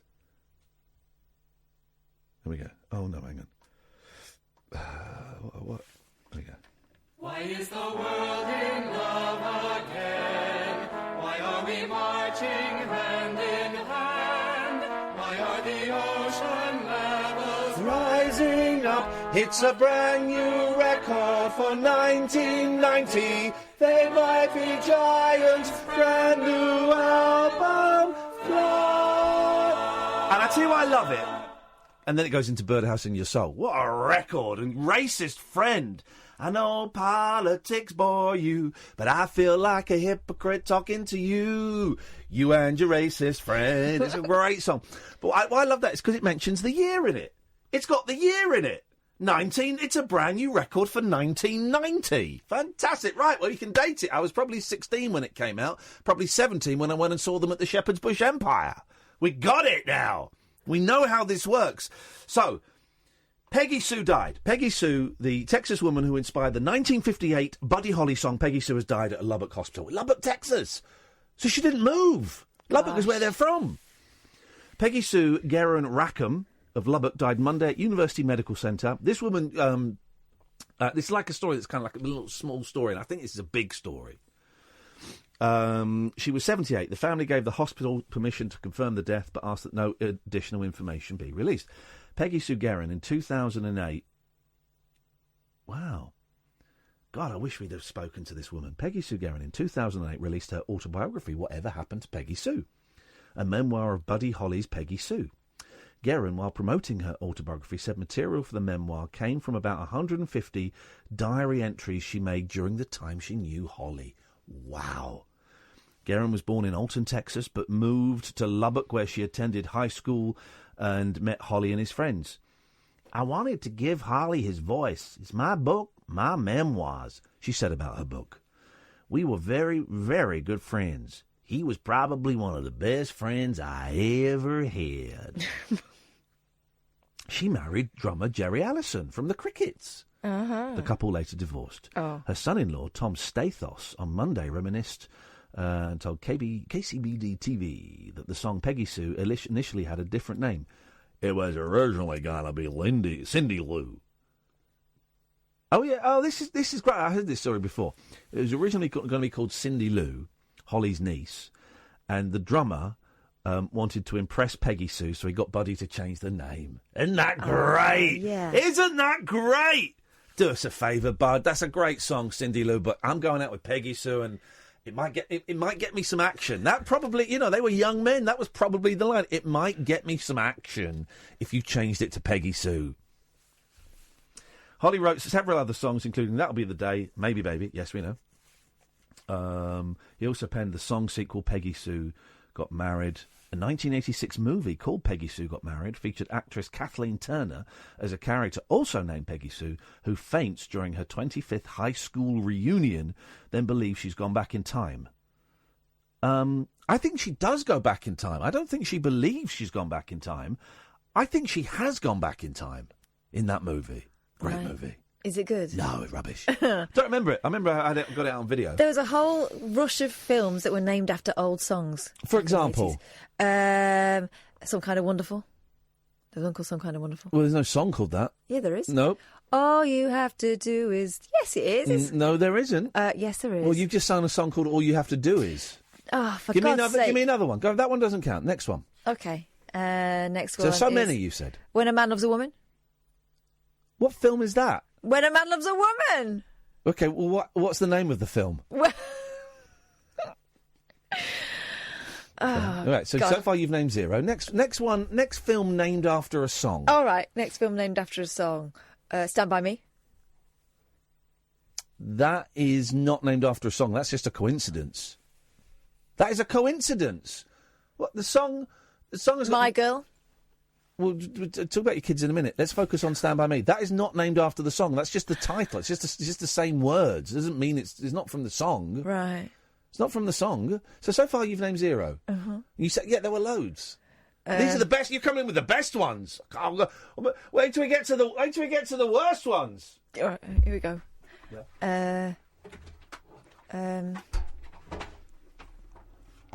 are you doing? I'm trying to do an effect on my voice. Hello, I am going to kill you all. You will obey. Obey. Oh, it's hurt my throat. Let's try it this way. Hello, I will kill you. Does that sound different? Or is it just my... It sounds like you. Hello, I'm going to kill you all. You're all going to die. There we go. If I go high, it sounds good. Hey, I'm going to kill you all. Ah, ah. Oh, well, that's good, that. Pretty Woman.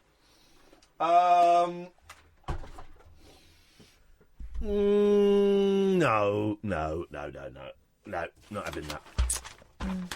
What song is called Pretty Woman? Oh, Pretty Woman. Brackets, but it's in brackets. Yeah, it's in brackets. It's the same as me saying Everyone knows you yesterday. don't say that bit out loud. It's the same as me yesterday saying it's just a hole.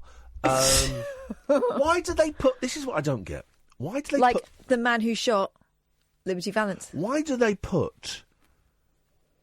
You just Googled songs named... Films named Well, after I had to do songs. something while you were arsing about. I wasn't actually. I was experimenting. I'm like Delia Derbyshire. Who? Oh, you don't know who Delia Derbyshire is? That's interesting. I'm like Delia Derbyshire. You can Google it if you want. I'm surprised you don't know. So I just thought you might be interested in your history and what made it possible for you to have this job here. But you're not bothered by that. That's great. Hard Day's Night. Oh, that doesn't count. That doesn't count. That definitely doesn't count. Why? Why? Absolute Beginners. Right, okay. You're such an idiot. I've never spoken to such a bell cheese as you. Alfie. 03444 499 1000 is the telephone number. American if you want Pie. to give us a call. This is the Late Night Alternative I'm on still Talk on the Radio. A's. Speaking of A's, here's Alistair. All right, boss. Speaking of C's. It's a joke. Chats. Chit-chats. The Chit-chat club. We're welcome to the Chattanooga Chat Chew. The Chattanooga Chew Chat. Chattanooga. Chat. Welcome to Chat and Bake. No. Welcome to Master Chat. No. Master Chat. Master Chat. To Chat and Bake. Welcome to Chit Chat. Chit Chat. Welcome to Chatty Bang Bang. Actually, that's not great. bad. Welcome to... when we rebrand the show, no. it's going to be Chatty Bang Bang. Or Chitty Chatty Bang Bang. Chitty Chatty Bang. Welcome to Chitty... Sorry. Welcome to Chitty Chatty Bang Bang. Chitty Chatty Bang On. No. Chitty Chatty Bangers. No. Anyway. Hello, Alistair. Welcome to Chitty Chatty Bang Bang. What can we do for you this evening? I just wanted to confirm that Kath was right. About what, Alistair? Everything. What was she right about, Alistair? Alistair? We're a man. Alistair, we're losing you. Sorry, can you try that again? Because there's not a great line. Try that again. There's a film. Yeah? There's a woman.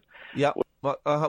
Alistair, I don't know what you're doing, but we're losing the signal here on this. Born free. We're losing the signal, Alistair. All right, I'm sorry. That's okay. No, thank you. I've not got a clue what that guy was talking about. The guy was rambling. I mean, what was that about? 03444 499 1000 is the telephone number. If you want to give us a call, you'd be very welcome. Unless you're agreeing with me, and Well, in no. that case, you'll be fired off His line into the sun. First of all, he was rambling. Secondly, his line was all over the place. Here we go. Here's one of your favourites. John, you're through to Catherine. How can she help you? It's fine. Yeah, I'm only calling because I remember last time you mentioned that you like baseball stories. What? No. I misunderstood you. Willfully. I like baseball. I don't like baseball stories. I was going to put you a dilemma that happened last week, but only if you want to engage. No, go on. I'll engage. But what? So what happened? Very interesting story. There's a rule in baseball that if a pitcher throws very wild intentionally to hurt another catcher, a batter, right? Yeah. Then the pitcher from the opposite team will respond in kind and pitch also. And there's a lot of they call it bench clearing incidents where both teams, So there was a pitcher. What the hell is wrong with those guys? Why have they got those gloves on? Catch the ball. Come on, snowflakes. Catch the flipping ball. How that ball is thrown. You know how the ball is thrown? Yes, I do, mate. Yes, I do. Yeah, but do you know how hard the cricket ball is? Do you know how hard the cricket ball is thrown? And it's a tougher ball. So that hurts. And yet those guys, those real men, they don't wear pitcher mitts, baseball mitts. They don't wear those mitts. They use their hands. Yeah, but that glove needs to protect that place. Shut up, snowflakes. Anyway, okay, now let's listen to this very interesting story. So there was a pitcher that was due to get a bonus. $500,000. Yeah, $500,000, $500,000 boner. Yeah, for a lot of innings pitched, a lot of for eating spinach. He got $500,000 boner. No, he got a boner. He's a bonus. He got more than one boner. Yeah, but what happened was that he responded. He responded. Yeah. He responded by pitching wild. Somebody trying to hurt his teammate. Okay. Yeah. So he missed out on his bonus. So my question to you: should the team? Tell me. Hang on a second. I don't think I've understood the story. Tell me the story again from the beginning. Okay. All right. There was a pitcher, a great pitcher, who was due to get a bonus for a lot of innings put into the game over the season. And he nearly got to that amount of innings pitched. But just before, he was thrown out by the umpire for throwing wild on the pitch, on the batter from the opposing team. He did it because the other pitcher nearly threw a ball in the other one's head, responding like the rules in baseball is. So should the team pay him his bonus even though he didn't get the innings, because the reason why he didn't get it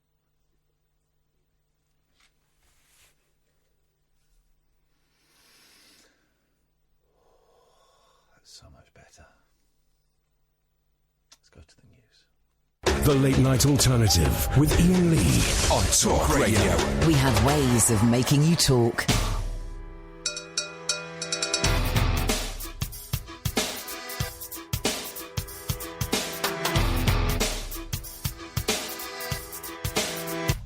This is where the party ends. I can't stand here listening to you and your racist friend. I know politics bore you, but I feel like a hypocrite talking to you and your racist friend. It was the loveliest party that I've ever attended. If anything was broken, I'm sure it could be mended. My head can't tolerate this bobbing and pretending. Listen to some bullet head and the madness that he's saying. This is where the party ends. I just sit here wondering how you stand by your racist friend. I know politics bore you, but I feel like a hypocrite talking to you and your racist friend.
What a song! 1990.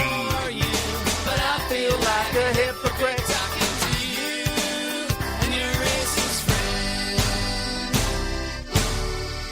Oh, man, I just want to listen to Flood. I want to put Flood on. I just want to play Flood for the last hour of the show. What a record. My copy has been vandalised by the two Johns from when I interviewed them ages ago, and they just drew all over the cover. It's a work of art. Man. I mean, there's just songs like... I mean, the songs... The thing is, they're like... They got a wicked sense of humour. But they... I mean, listen to this. This is great. We're playing the whole album. Who cares? This is called Someone Keeps Moving My Chair. Mr. Horrible, telephone call for Mr. Horrible. But before he can talk to the ugliest man, there's some horrible business there for him to attend to. Something pleasant is spilled on her brain as he sponges it off. They say, is this horrible? Is this horrible? It's the ugliness man, Mr. Horrible. We're just trying to bug you with thought that I drag from his mind. Here comes the catchy chorus. But Mr. Horrible says I don't mind. The thing that bothers me is someone keeps moving my armchair. What a song, man. It's not on that album, but the song Anna Ng. I mean, they're such a good band! 0344 499 1000 is the telephone number you want to give us a call. What animals or living things have been in your house that shouldn't have been in your house? The weird teenage things that you did. We've got another death that will be overlooked. Surprised Alan Caddick didn't phone up about this. Jeff Emmerich's dead. No? Well, Beatles fans will dig it. Jeff Emmerich, the Beatles sound engineer, dies at 72. The sound engineer who helped create the sound of the Beatles has died after a heart attack, aged 72. A Grammy Award winner. He worked on some of the Beatles' most... So he was basically George Martin's right-hand man. Worked on some of the Beatles' most influential and experimental records, including Sgt. Pepper, Revolver and Abbey Road. He also worked with Kate Bush, Elvis Costello and Ultravox. Giles Martin, son of Beatles producer George, described him as one of the finest and most innovative engineers to have graced a recording studio. Sir Paul McCartney wrote an affectionate tribute saying he would always remember him with great fondness. Sir Paul wrote, I've probably got enough words to recreate it. I think you can. We had a sense of humour that fitted well with our attitude to work in the studio. He was always open to the many ideas we threw at him. He grew to understand what we liked to hear and developed all sorts of techniques to achieve this. He would use a special microphone for the bass drum and played it. No. And there's a nice picture of Jeff with Ringo Starr, and George Martin's wearing a very snazzy. Oh, he don't mind, does he? Coat there, isn't he? Yeah. Oh, it was Emmerich who's he was promoted to engineer on the first session for the band's album Revolver, where John Lennon tasked him with making his voice sound like the Dalai Lama singing on a mountain. For the experimental sound collage, Tomorrow Never Knows. It was also Emmerich who saved Strawberry Fields Forever by splicing together two separate takes of the song and working out how to combine them, despite the fact they had been recorded in different keys and tempo. Remember, we played 59 seconds or 60 seconds. You can hear the split. He won the first of his 4 Grammys for his work on Sgt. Pepper's Lonely Hearts Club Band, on which he helped to achieve the monumental echo that sustains the closing chord of the Day of Her Life. He famously resigned during the White Album sessions, claiming he could not handle the tensions between the band members. And here's my top tip, guys. People ask me about interviewing people and radio and stuff like that. Here's my top tip. Write to people before they die. I've been meaning for ages to try and get Jeff Emmerich on the show. I've been meaning for ages. I keep thinking, Jeff Emmerich would be good. We could probably get him on as well if you phrase an email the right way and capture their imagination, you can get him on. And now he's died, and that's stupid of me that I didn't get him on. So my top tip: get them. Don't put it off. Don't think, well, I'll email them next week, because who knows what's gonna happen next week. 0344 499 1000 is the phone number. Good evening, Gatford. Hello, Ian. Hello, Gatford. What you got? I just wanted to give a bit of a Chaz Hodges update. Yes? I went tonight to the Tottenham versus Barcelona game at Wembley. Oh, yes. And at half-time, they did a little tribute to Chaz. Here we go. His wife was there. Yep. And so was Dave. Yay! That's good. The rest of his family were there, but they didn't interview them, and his wife was saying thank you to everybody for all the kind words. Lovely, Joan. And we had a good old sing-song. There you go. That's it. What did you sing? Bit of Glory, Glory, Tottenham Hotspur. Yeah. Aussie's going to Wembley. Yeah. Down to Margate got sung as well. Aussie's going to Wembley. I'd forgotten about that. And winning the cup for Tottenham. There we go. You see. Oh well, isn't that lovely? I know Paul Garner tweeted something about that. I think. And yeah, that's nice. Really nice. It's nice. Oh, well done, Gatford. We had someone phoning up saying that you don't need your toes to balance yesterday. Could you? Because we're trying to make a streamlined body. I think we could survive without the 3 middle toes, but we need the big toe and the little toe. Of course, you don't have a big toe because you're a pervert. Right. Yeah. How is your standing barefoot? It's fine. In fact, actually, the day after it was locked off, they had me up walking around and it was fine. Do you never get, like one of those miniature sausage rolls and put it down at your foot and pretend it's your toe? How big do you think my toe was? The miniature sausage... All right, a chipolata then? Yeah, chipolata. No, but I do get phantom pains. So occasionally, my brain will tell me that my big toes are in, and I'll go, well, that can't happen, I ain't got one.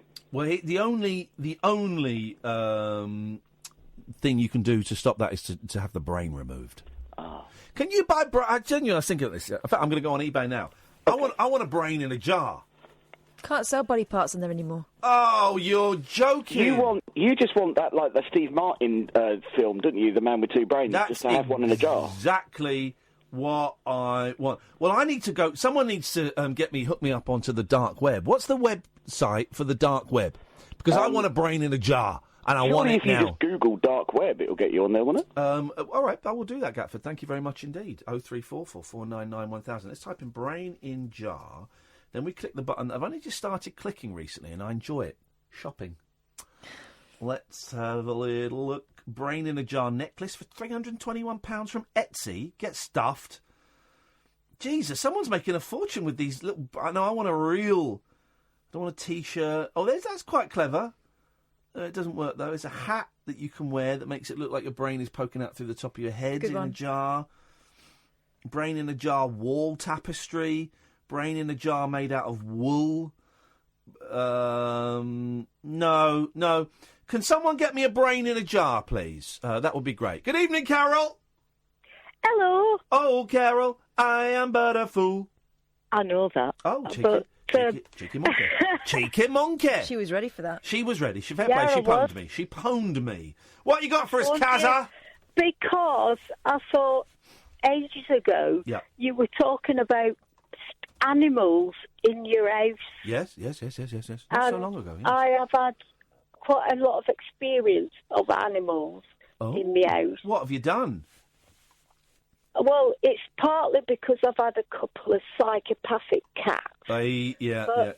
But not counting the ones they fetched in, like the bats November. Whoa, hang on a second. Your cats brought in bats and left them on the mats? 2 of them.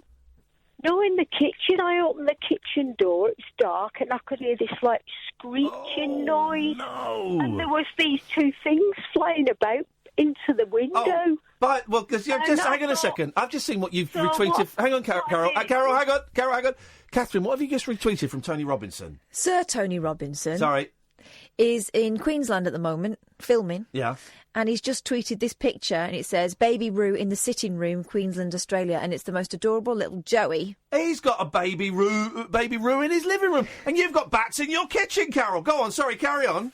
Well, anyway, they were oven-ready bats by the time I'd come down the next morning, because I just thought, I can't be doing with that. You can't be doing with that in... Door. No. So, were they dead? They were upside down with no wings on. Oh. And that's what I mean about they were oven-ready bats. And that's the saddest image I've ever heard of. I was so upset because I like bats. I was. They're very beautiful. I've adopted 2 pipistrelles. Okay. I'm Pippers? I get bat news and everything. Yeah. Because you can, these adoption animal things. Yeah, you don't get to keep them, I found out. No, I know. After about 100 quid. Wow. It's only 15 quid a year to get a pipistrelle bat. I ordered loads. And because they live in them titchy little matchboxes, they're the smallest. I don't think you're talking about bats. I think you're talking about ants. Bats don't live in matchboxes. Pipistrelles are tiny. In a matchbox? Mm-hmm. No. This question, pipistrelle bats could have won me. It was the £500,000 question on Who Wants to Be a Millionaire. I was shouting at the telly, but he never got it. Katia, are you buying any of this? Pipistrelles, yes. We don't live in matchboxes, though. They fit in there. They're the tiniest bat. No. Katia? Yes? Hello? Hello? Are you buying any of this? Katia, say hello to Carol. Hello, Carol. Hello? Hello, Carol. What do you think about this bat business?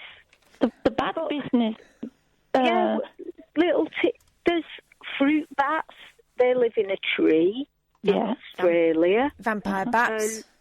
And then there's a horse shoe bat, and they're all different sizes. But I live near a field, and there's a... Batgirl? Yeah, I know. That's why I call myself a silly old bat and a daft bat and things like that, because I am a bat lady in my spare time, amongst other things. The other thing was, there's more. I was going to tell you, was this young lad came and knocked on my door, and I hadn't been in the house very long, and he said, excuse me, missus, do you want a bird shield putting on your chimney? What? A bird? Hang on a minute. What? It's not true. That's wrong. No, he said, I've got some here, and I've got a ladder. Do you know what I would have said? If anyone knocks on my door and offers me a bird shield, I'm going to say this. Excuse me. Here's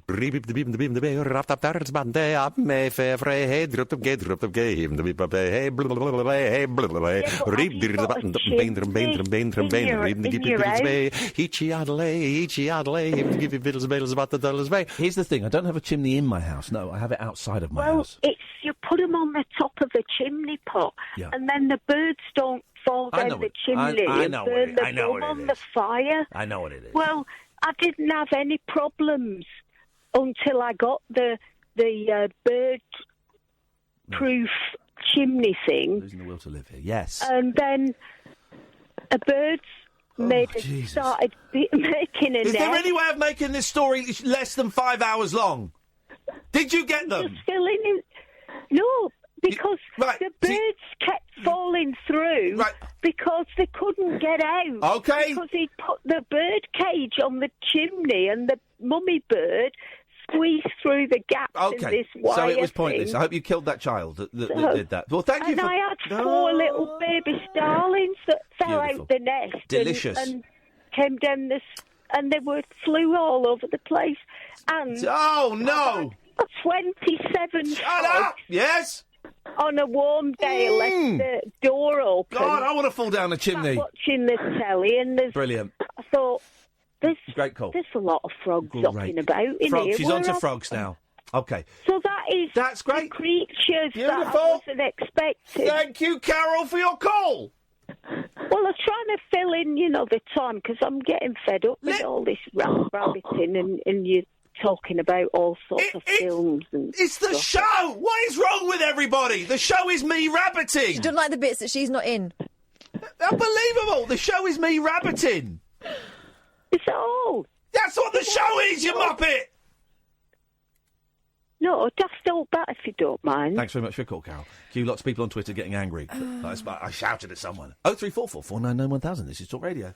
Experience the unconventional. Hello. The unpredictable. Don't you think that's a bit weird? And the completely unorthodox. It was my birthday. With rule-free Iain Lee. I was just trying to generate a bit of content. The Late Night Alternative with Iain Lee. Hate alarm clock. Hate going to work. On Talk Radio. Hello, it's Jeff Goldblum. Hang on, I didn't have it plugged in. Ian. I was trying to be smooth. Hang on, let me try it again.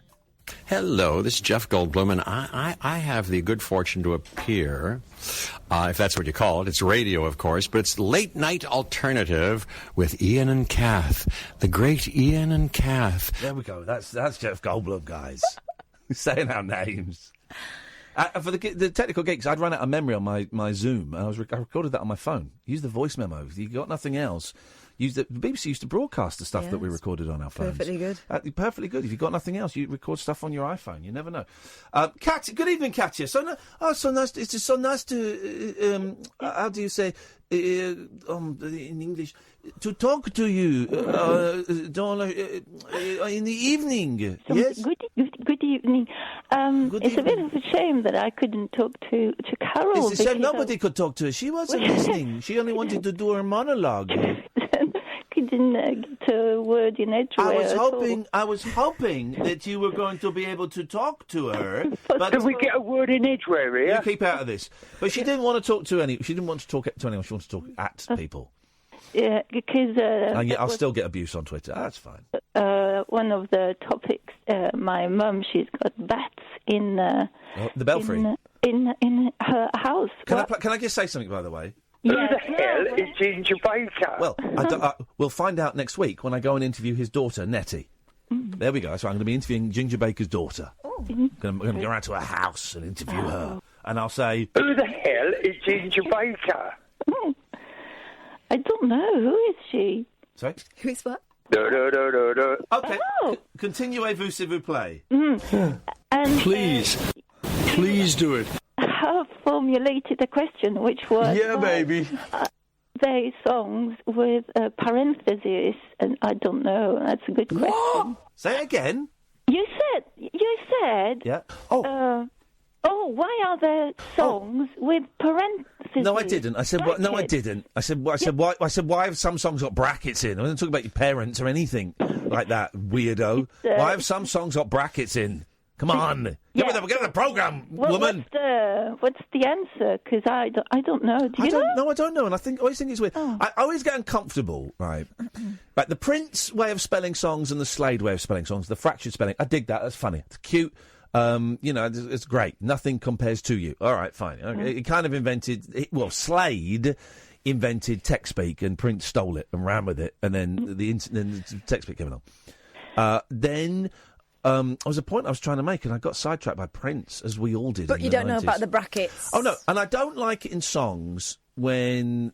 And I get it, it's kind of cool in the 50s, when they drop a G and they put an apostrophe.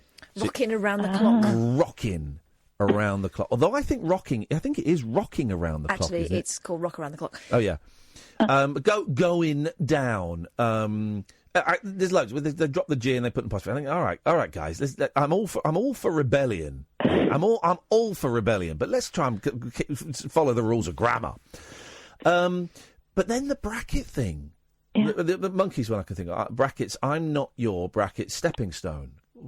Oh, hang on. So the song's called Stepping Stone? No, it's called brackets. Do you say it differently? I'm not your stepping stone. And now we're going to play I'm not your stepping stone. Well, then... I would do anything for love. I won't do that. Well, but exactly why? So what is the song called? I'll do anything for love. No, it's called I will do anything for love. I won't do that. Well, so that's what it says to me, Katya. Yeah, I agree there. I don't know. Maybe we should pay attention when they play those songs live. What do they say? They say a 1, a 2, a 1, 2, 3, 4. Bracket.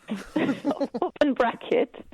A facing bracket. No. Well, anyway. And Nigel's tweeted me.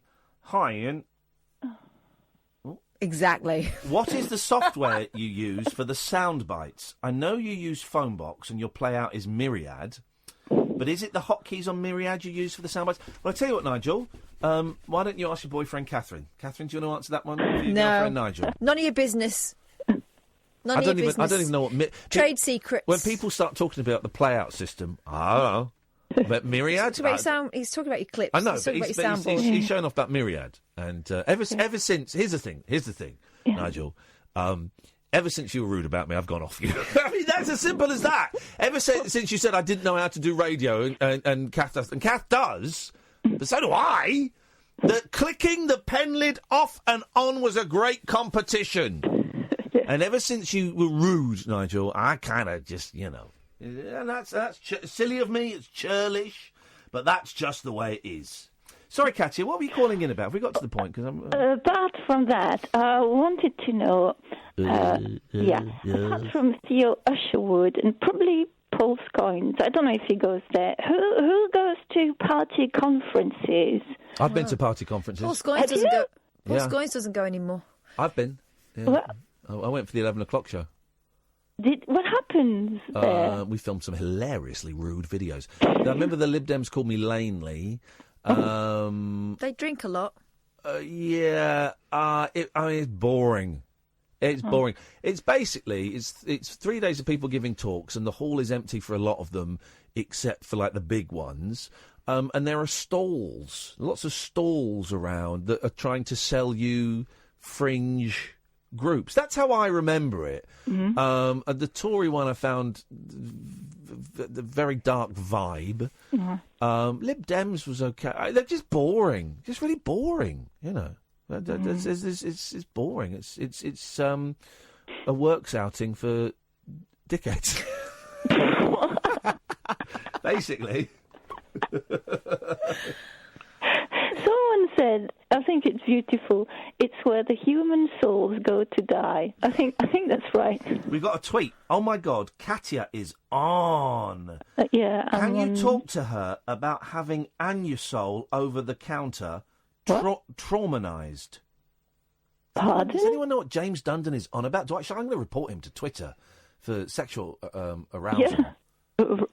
Do you know any Anusol stories, Katya? Not really. What do you do with that? You put it on your piles. Your butt. On your butt. On your bottom. I've never... Oh, God, you don't want Sorry. You can also use it to reduce spots, because it shrinks. Basically, it shrinks the models flesh. in the early thousands, you stick it under their eyes. Under the eyes, get rid of the Don't get it in your eye, though, because that... It shrinks your eye. And it means you can look up your own bum. Anyway, I'm not sure about that character who asked the question, so I'm just going to go. OK, Katya, thank you very much. Let's go to Dave. Good evening, Dave. Hi, Ian. Hi, Catherine. Hello, Dave. Met you at They Might Be Giants earlier on. Oh, is this Dogface Dave?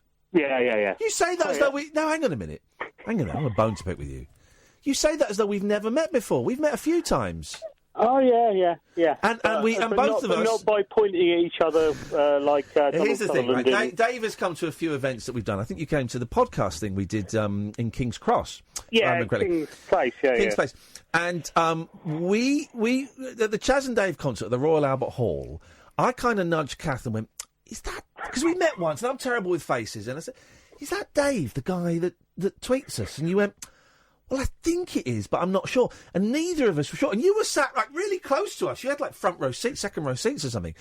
And so we didn't speak to you. Then I think we saw you on the stairs, and it was you, but we were kind of in the rush, and we had to get... You were in the rush to get back that stage. So we didn't speak to you, right? And then you tweeted me saying, I'm going to be at They Might Be Giants, and I won't speak to you again, right? So I had my eye out, and then I saw you. We saw so many people we knew there. And I said to Kath, right, this is terrible. I said, right, let's go over and see him, right? And what we'll do is we'll just stand there and point at him, but we won't talk to him. Yeah, it's like the end of Invasion of the Body Snatchers. Yeah, that's what you said. Yeah. We went over, and you were sat about 5 rows back, and there's me and Kath just stood... Expressionless. Just pointing at you. Yeah. And you looked at us, you were staring at us, not knowing what to do. I'm there pointing, thinking... This is actually a really bad idea, and it could be construed as bullying, but I don't know how to get out of this now. I don't know what we do. And then you... kind of climbed over the seats, and I was thinking, oh God, please don't fall over, because this is going to be awful. And it was what I'm saying is, it was nice to see you, and it was started off as a joke, and then I realised it could actually be quite bullying, and I felt really silly and didn't know how to get out of it. So I'm glad. When I went back to my mate afterwards, she said, "That bloke looks like Iain Lee, your mate," and I said, "Yeah, that's strange." You went, "Yeah, no, it's not though. He looks like that idiot, but no, I don't. No, he gets that a lot. It's not that. Yeah, it's not that idiot." Did you stick around? I around? don't know if you talked about the gig earlier on or not? Because I was obviously still at the gig. But we mentioned it, man. We left after the first half, and we gave our tickets to some people who didn't have such good tickets. They were on the kind of second tier, so we just met some randoms at the bar. I said, "Do you want our tickets? They're better than yours."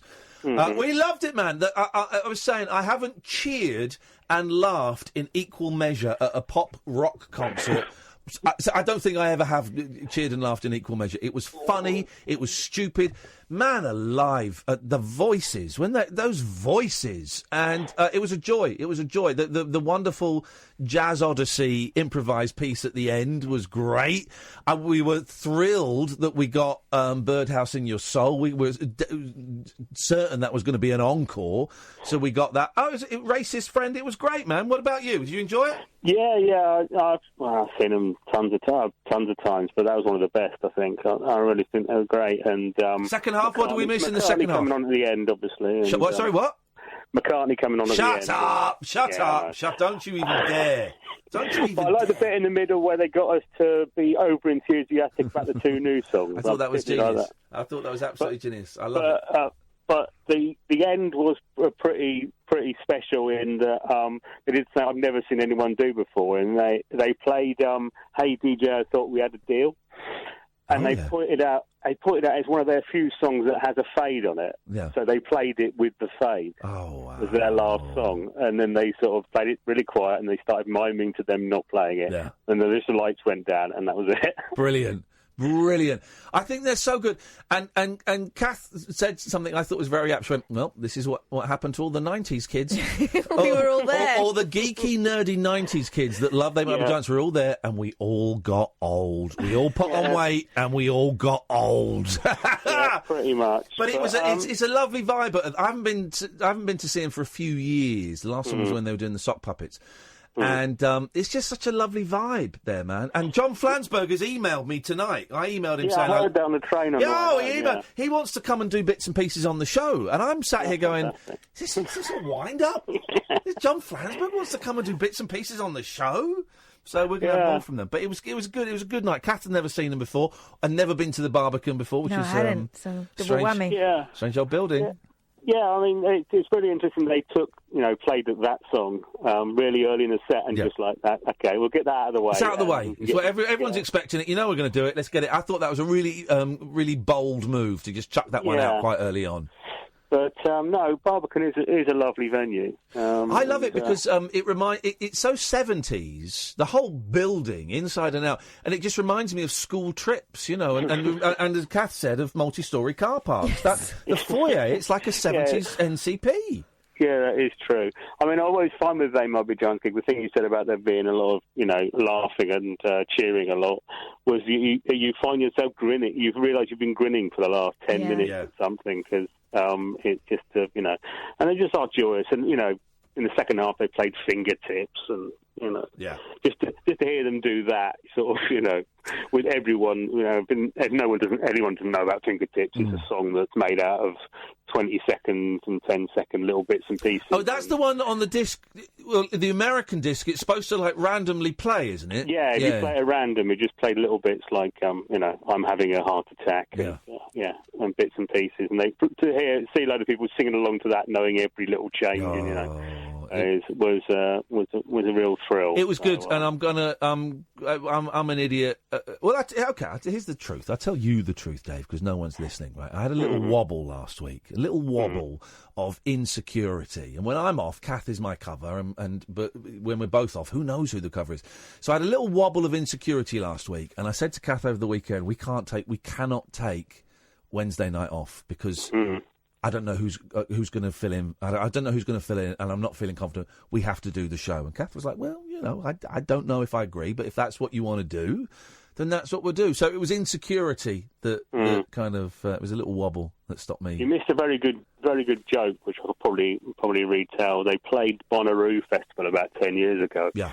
And they were rushing back to the air-conditioned, sort of trailers at the back, and this woman stopped them and said, I've been a really big fan of your work, got all your albums, you mean a lot to me, and all this sort of stuff. She said, well, thank you very much. And she said, I particularly like that song, I'm going to walk 500 miles. I knew you were going to say that. Wow. Someone actually said it to them. I knew you were going to say that. They got the biggest laugh of the night, I think. Fantastic. Hey, man, it was really nice to see you, and I'm glad we said hello, and we'll say hello at the next one as well. Thank you. By the way, you did get it right about the Frank thing and the Miss Rogers films on the same day, just round the corner. So. Okay, all right. Well, I'll see you at Frank. I'm definitely I'll going see Frank. Yeah, I'm looking forward to that. Nice one, man. Thanks, Dave. A lot, man. Tutty. Cheers. Tutty bye. bye. Tutty bye. He's a nice guy. He's a nice guy. I tell you, he's a really nice guy. Nigel's a nice guy. Hi, guys. That's you, Nigel. You're a nice guy. I hope so. You're a nice guy. Yeah, a bit tired. Uh-oh. Well, why don't you go to bed, man? No. I've been reading the housing benefit bill. Oh, yeah. I've been reading, but I only paid one. What am I talking about? A few days ago, I paid £115. Now I've got a new one coming for £23. Here's the thing: those bills are going to keep coming in. But I was probably behind on the last one. That's why the other one's coming Here's quick, isn't it? Here's the thing: those bills are going to keep coming in, man. And unless you have a source of income that is... Oh, no, I haven't got... I've got some good news to tell you. Okay, here we go. I haven't got to...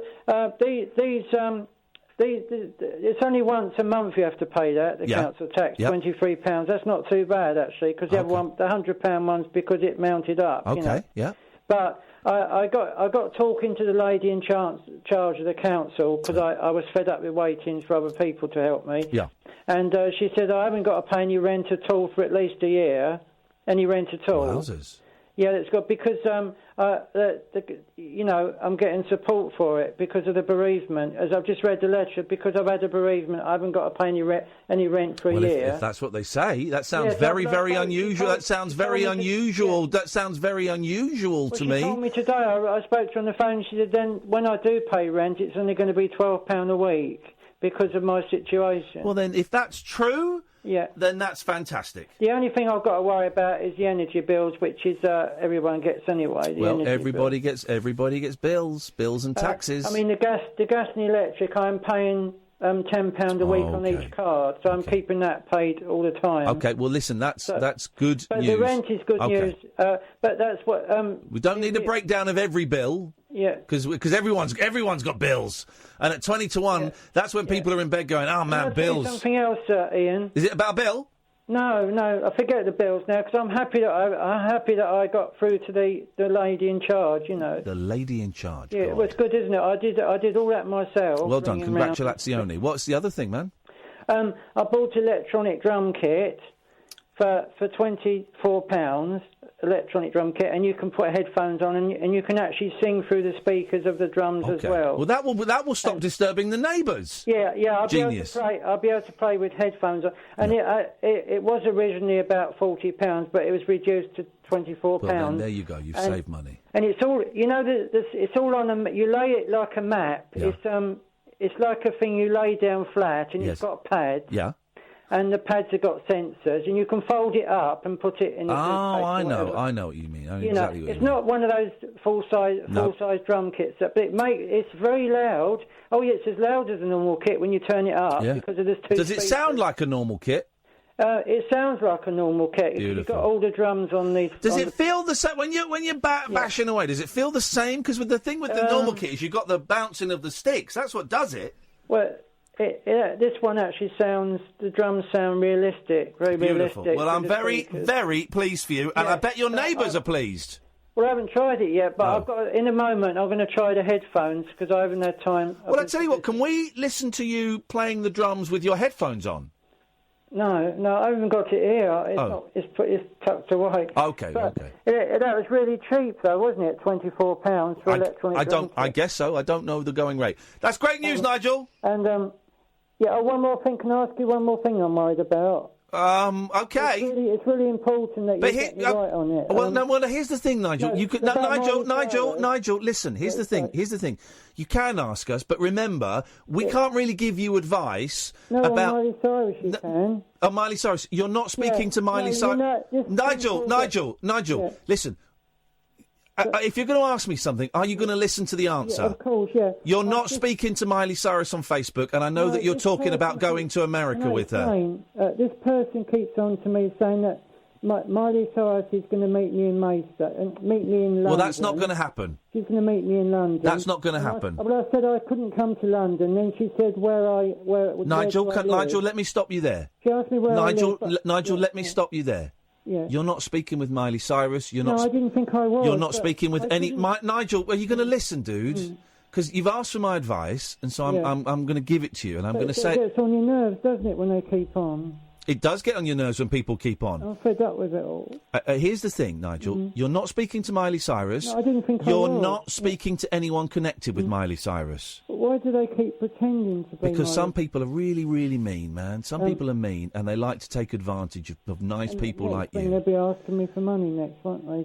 I don't know, but I would block them, and I would not talk to them. You don't think it is Miley Cyrus? I know 100% for a fact it's nothing to do with Miley Cyrus. She's in The Voice in America anyway. She's too busy to come to London. She's too busy to talk to you, man. She doesn't care. Miley Cyrus doesn't care about people like me, like Kath or Sam or you. She doesn't care.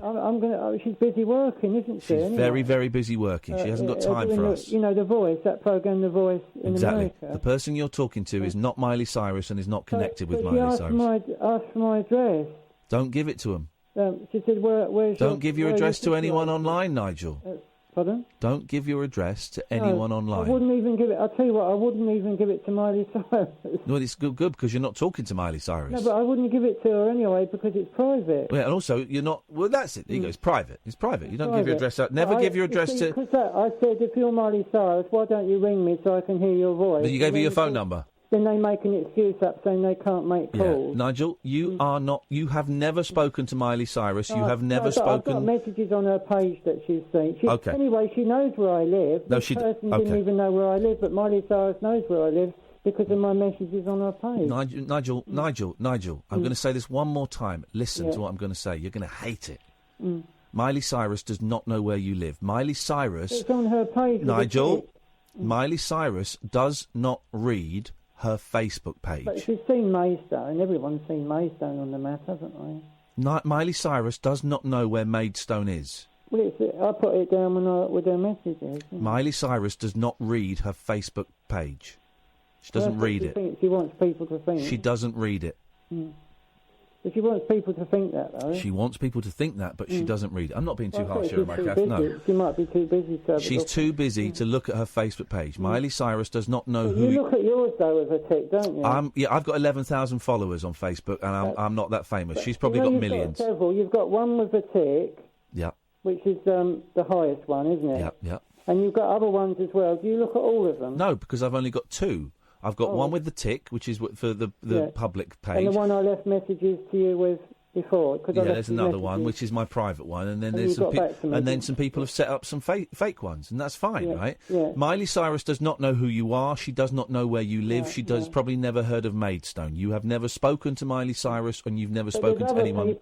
Other people are different. Everyone's different on there, aren't they? There's other people, like you. People like you, and a bit lower down in the scale, not quite. Lower down people like me run our own Facebook pages, yes. And other people that I contact, they all know all about me, don't they? Who? Other people, other people on my Facebook. I don't know. Here's the thing: you can't when you're talking to someone on Facebook. You have to assume you're not really talking to the person you think you are, because anybody could set up a profile and pretend to be Miley Cyrus. Anyone could set up a profile and pretend to be Kath. Anyone could set up a profile and pretend to be you. Noah Cyrus one is the real one, because you've got a private thing to talk about the music on. Okay, it might not be. I don't know, but you're not talking. Famous as Miley. You're not talking to Miley Cyrus. You've never spoken to Miley Cyrus. It's different because she's not so famous, and you can talk on private to her. Because I've had You've never spoken to Miley Cyrus's sister, Nigel. Well, I've had Nigel come back. You have never, and I'm being really blunt because I think it's important. You have never spoken to Miley Cyrus's sister. Yeah, not just me though, but all these other people that think they're talking to her are not. Then correct. Correct. So why are they so stupid? Because these people are clever and they're good liars. That's why. Anyway, Nigel, I can't go, man. Look after yourself. Yeah, I'll do a song another time. Thank you very much, mate. You look after yourself. 03444991000. Was that too harsh? No, it's not, because we just want him to be careful. Someone sent me an email. Someone sent me an email saying that Nigel had said that he was talking to Miley Cyrus and was thinking of going to America or something. I don't quite know what it was. Nigel's very literal. Yeah. And I remember once before we told him he hadn't spoken to Kylie, I think, and he got very upset and put the phone down. And that might have sounded aggressive to some people, but A, he wasn't listening, so I had to just keep hammering it home. B, he's in a really vulnerable state. I get slightly uncomfortable with him talking about how much money he's got and how much money he's spent a lot, because there are, we all know, there are wicked, we'll do the ads in a second, there are wicked people out there who'll go, right, he's got that much, spending that much money on bills, right, okay, I wonder if I can get a few quid out of him. And it frightens me whoever this person is trying to get his address. Yeah. So, again, there'll be people going, he was so aggressive with Nigel. Get stuffed. You get your own radio show.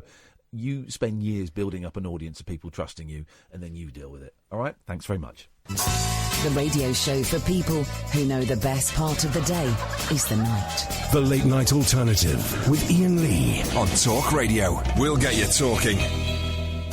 03444991000. Oh, that's nice. That's good, that. More radio stations should sing their phone numbers. Yes, they should. Are you cold? Smuggling peanuts. So am I, that's why I've got my arms folded.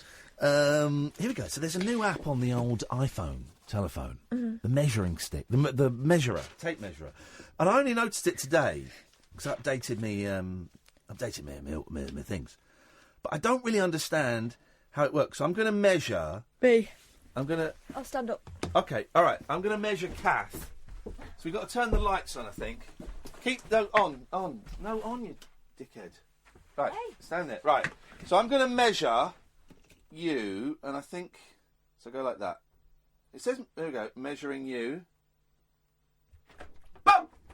He totally got you! You've been harassed. You've been poor ass. There's a waft of eucalyptus as he comes in. He's obviously still got cold. Right. It says more light required, but there's bloody loads of light. You don't need a light with it.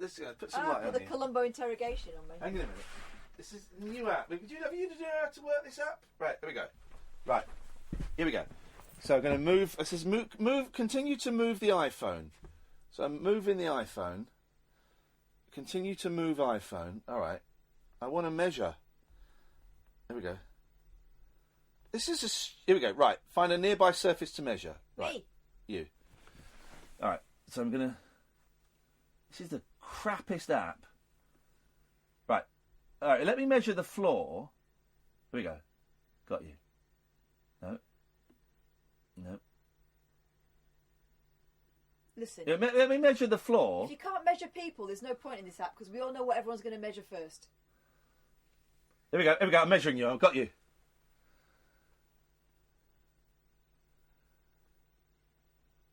Got you, right. So it says you are 1.7 metres. Well, don't move because it's... 1.7 metres? The stick is going with you. No, you're 1.7 metres. No, I'm taller than that. It says you're 1.7? Metres, not feet. Right, convert it. 1.7 metres is now. I think my kids You're tiny! I think my kids... You're a wee woman! I think my kids are 120. Right, what's 1.7 metres? All right, let me see. Conversion. In feet. Because you're about, what, 4'11"? I am 5'6". Can you help me back in my chair, mister? 2 feet.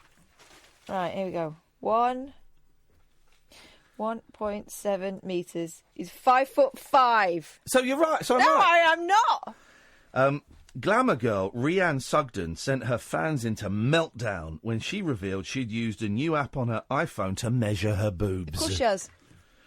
The Page 3 beauty said she had tried out the new electronic gadget on one of her nipples and it came in at 2.5 centimetres. That's now. That's massive for a nip. What, sticking out or across?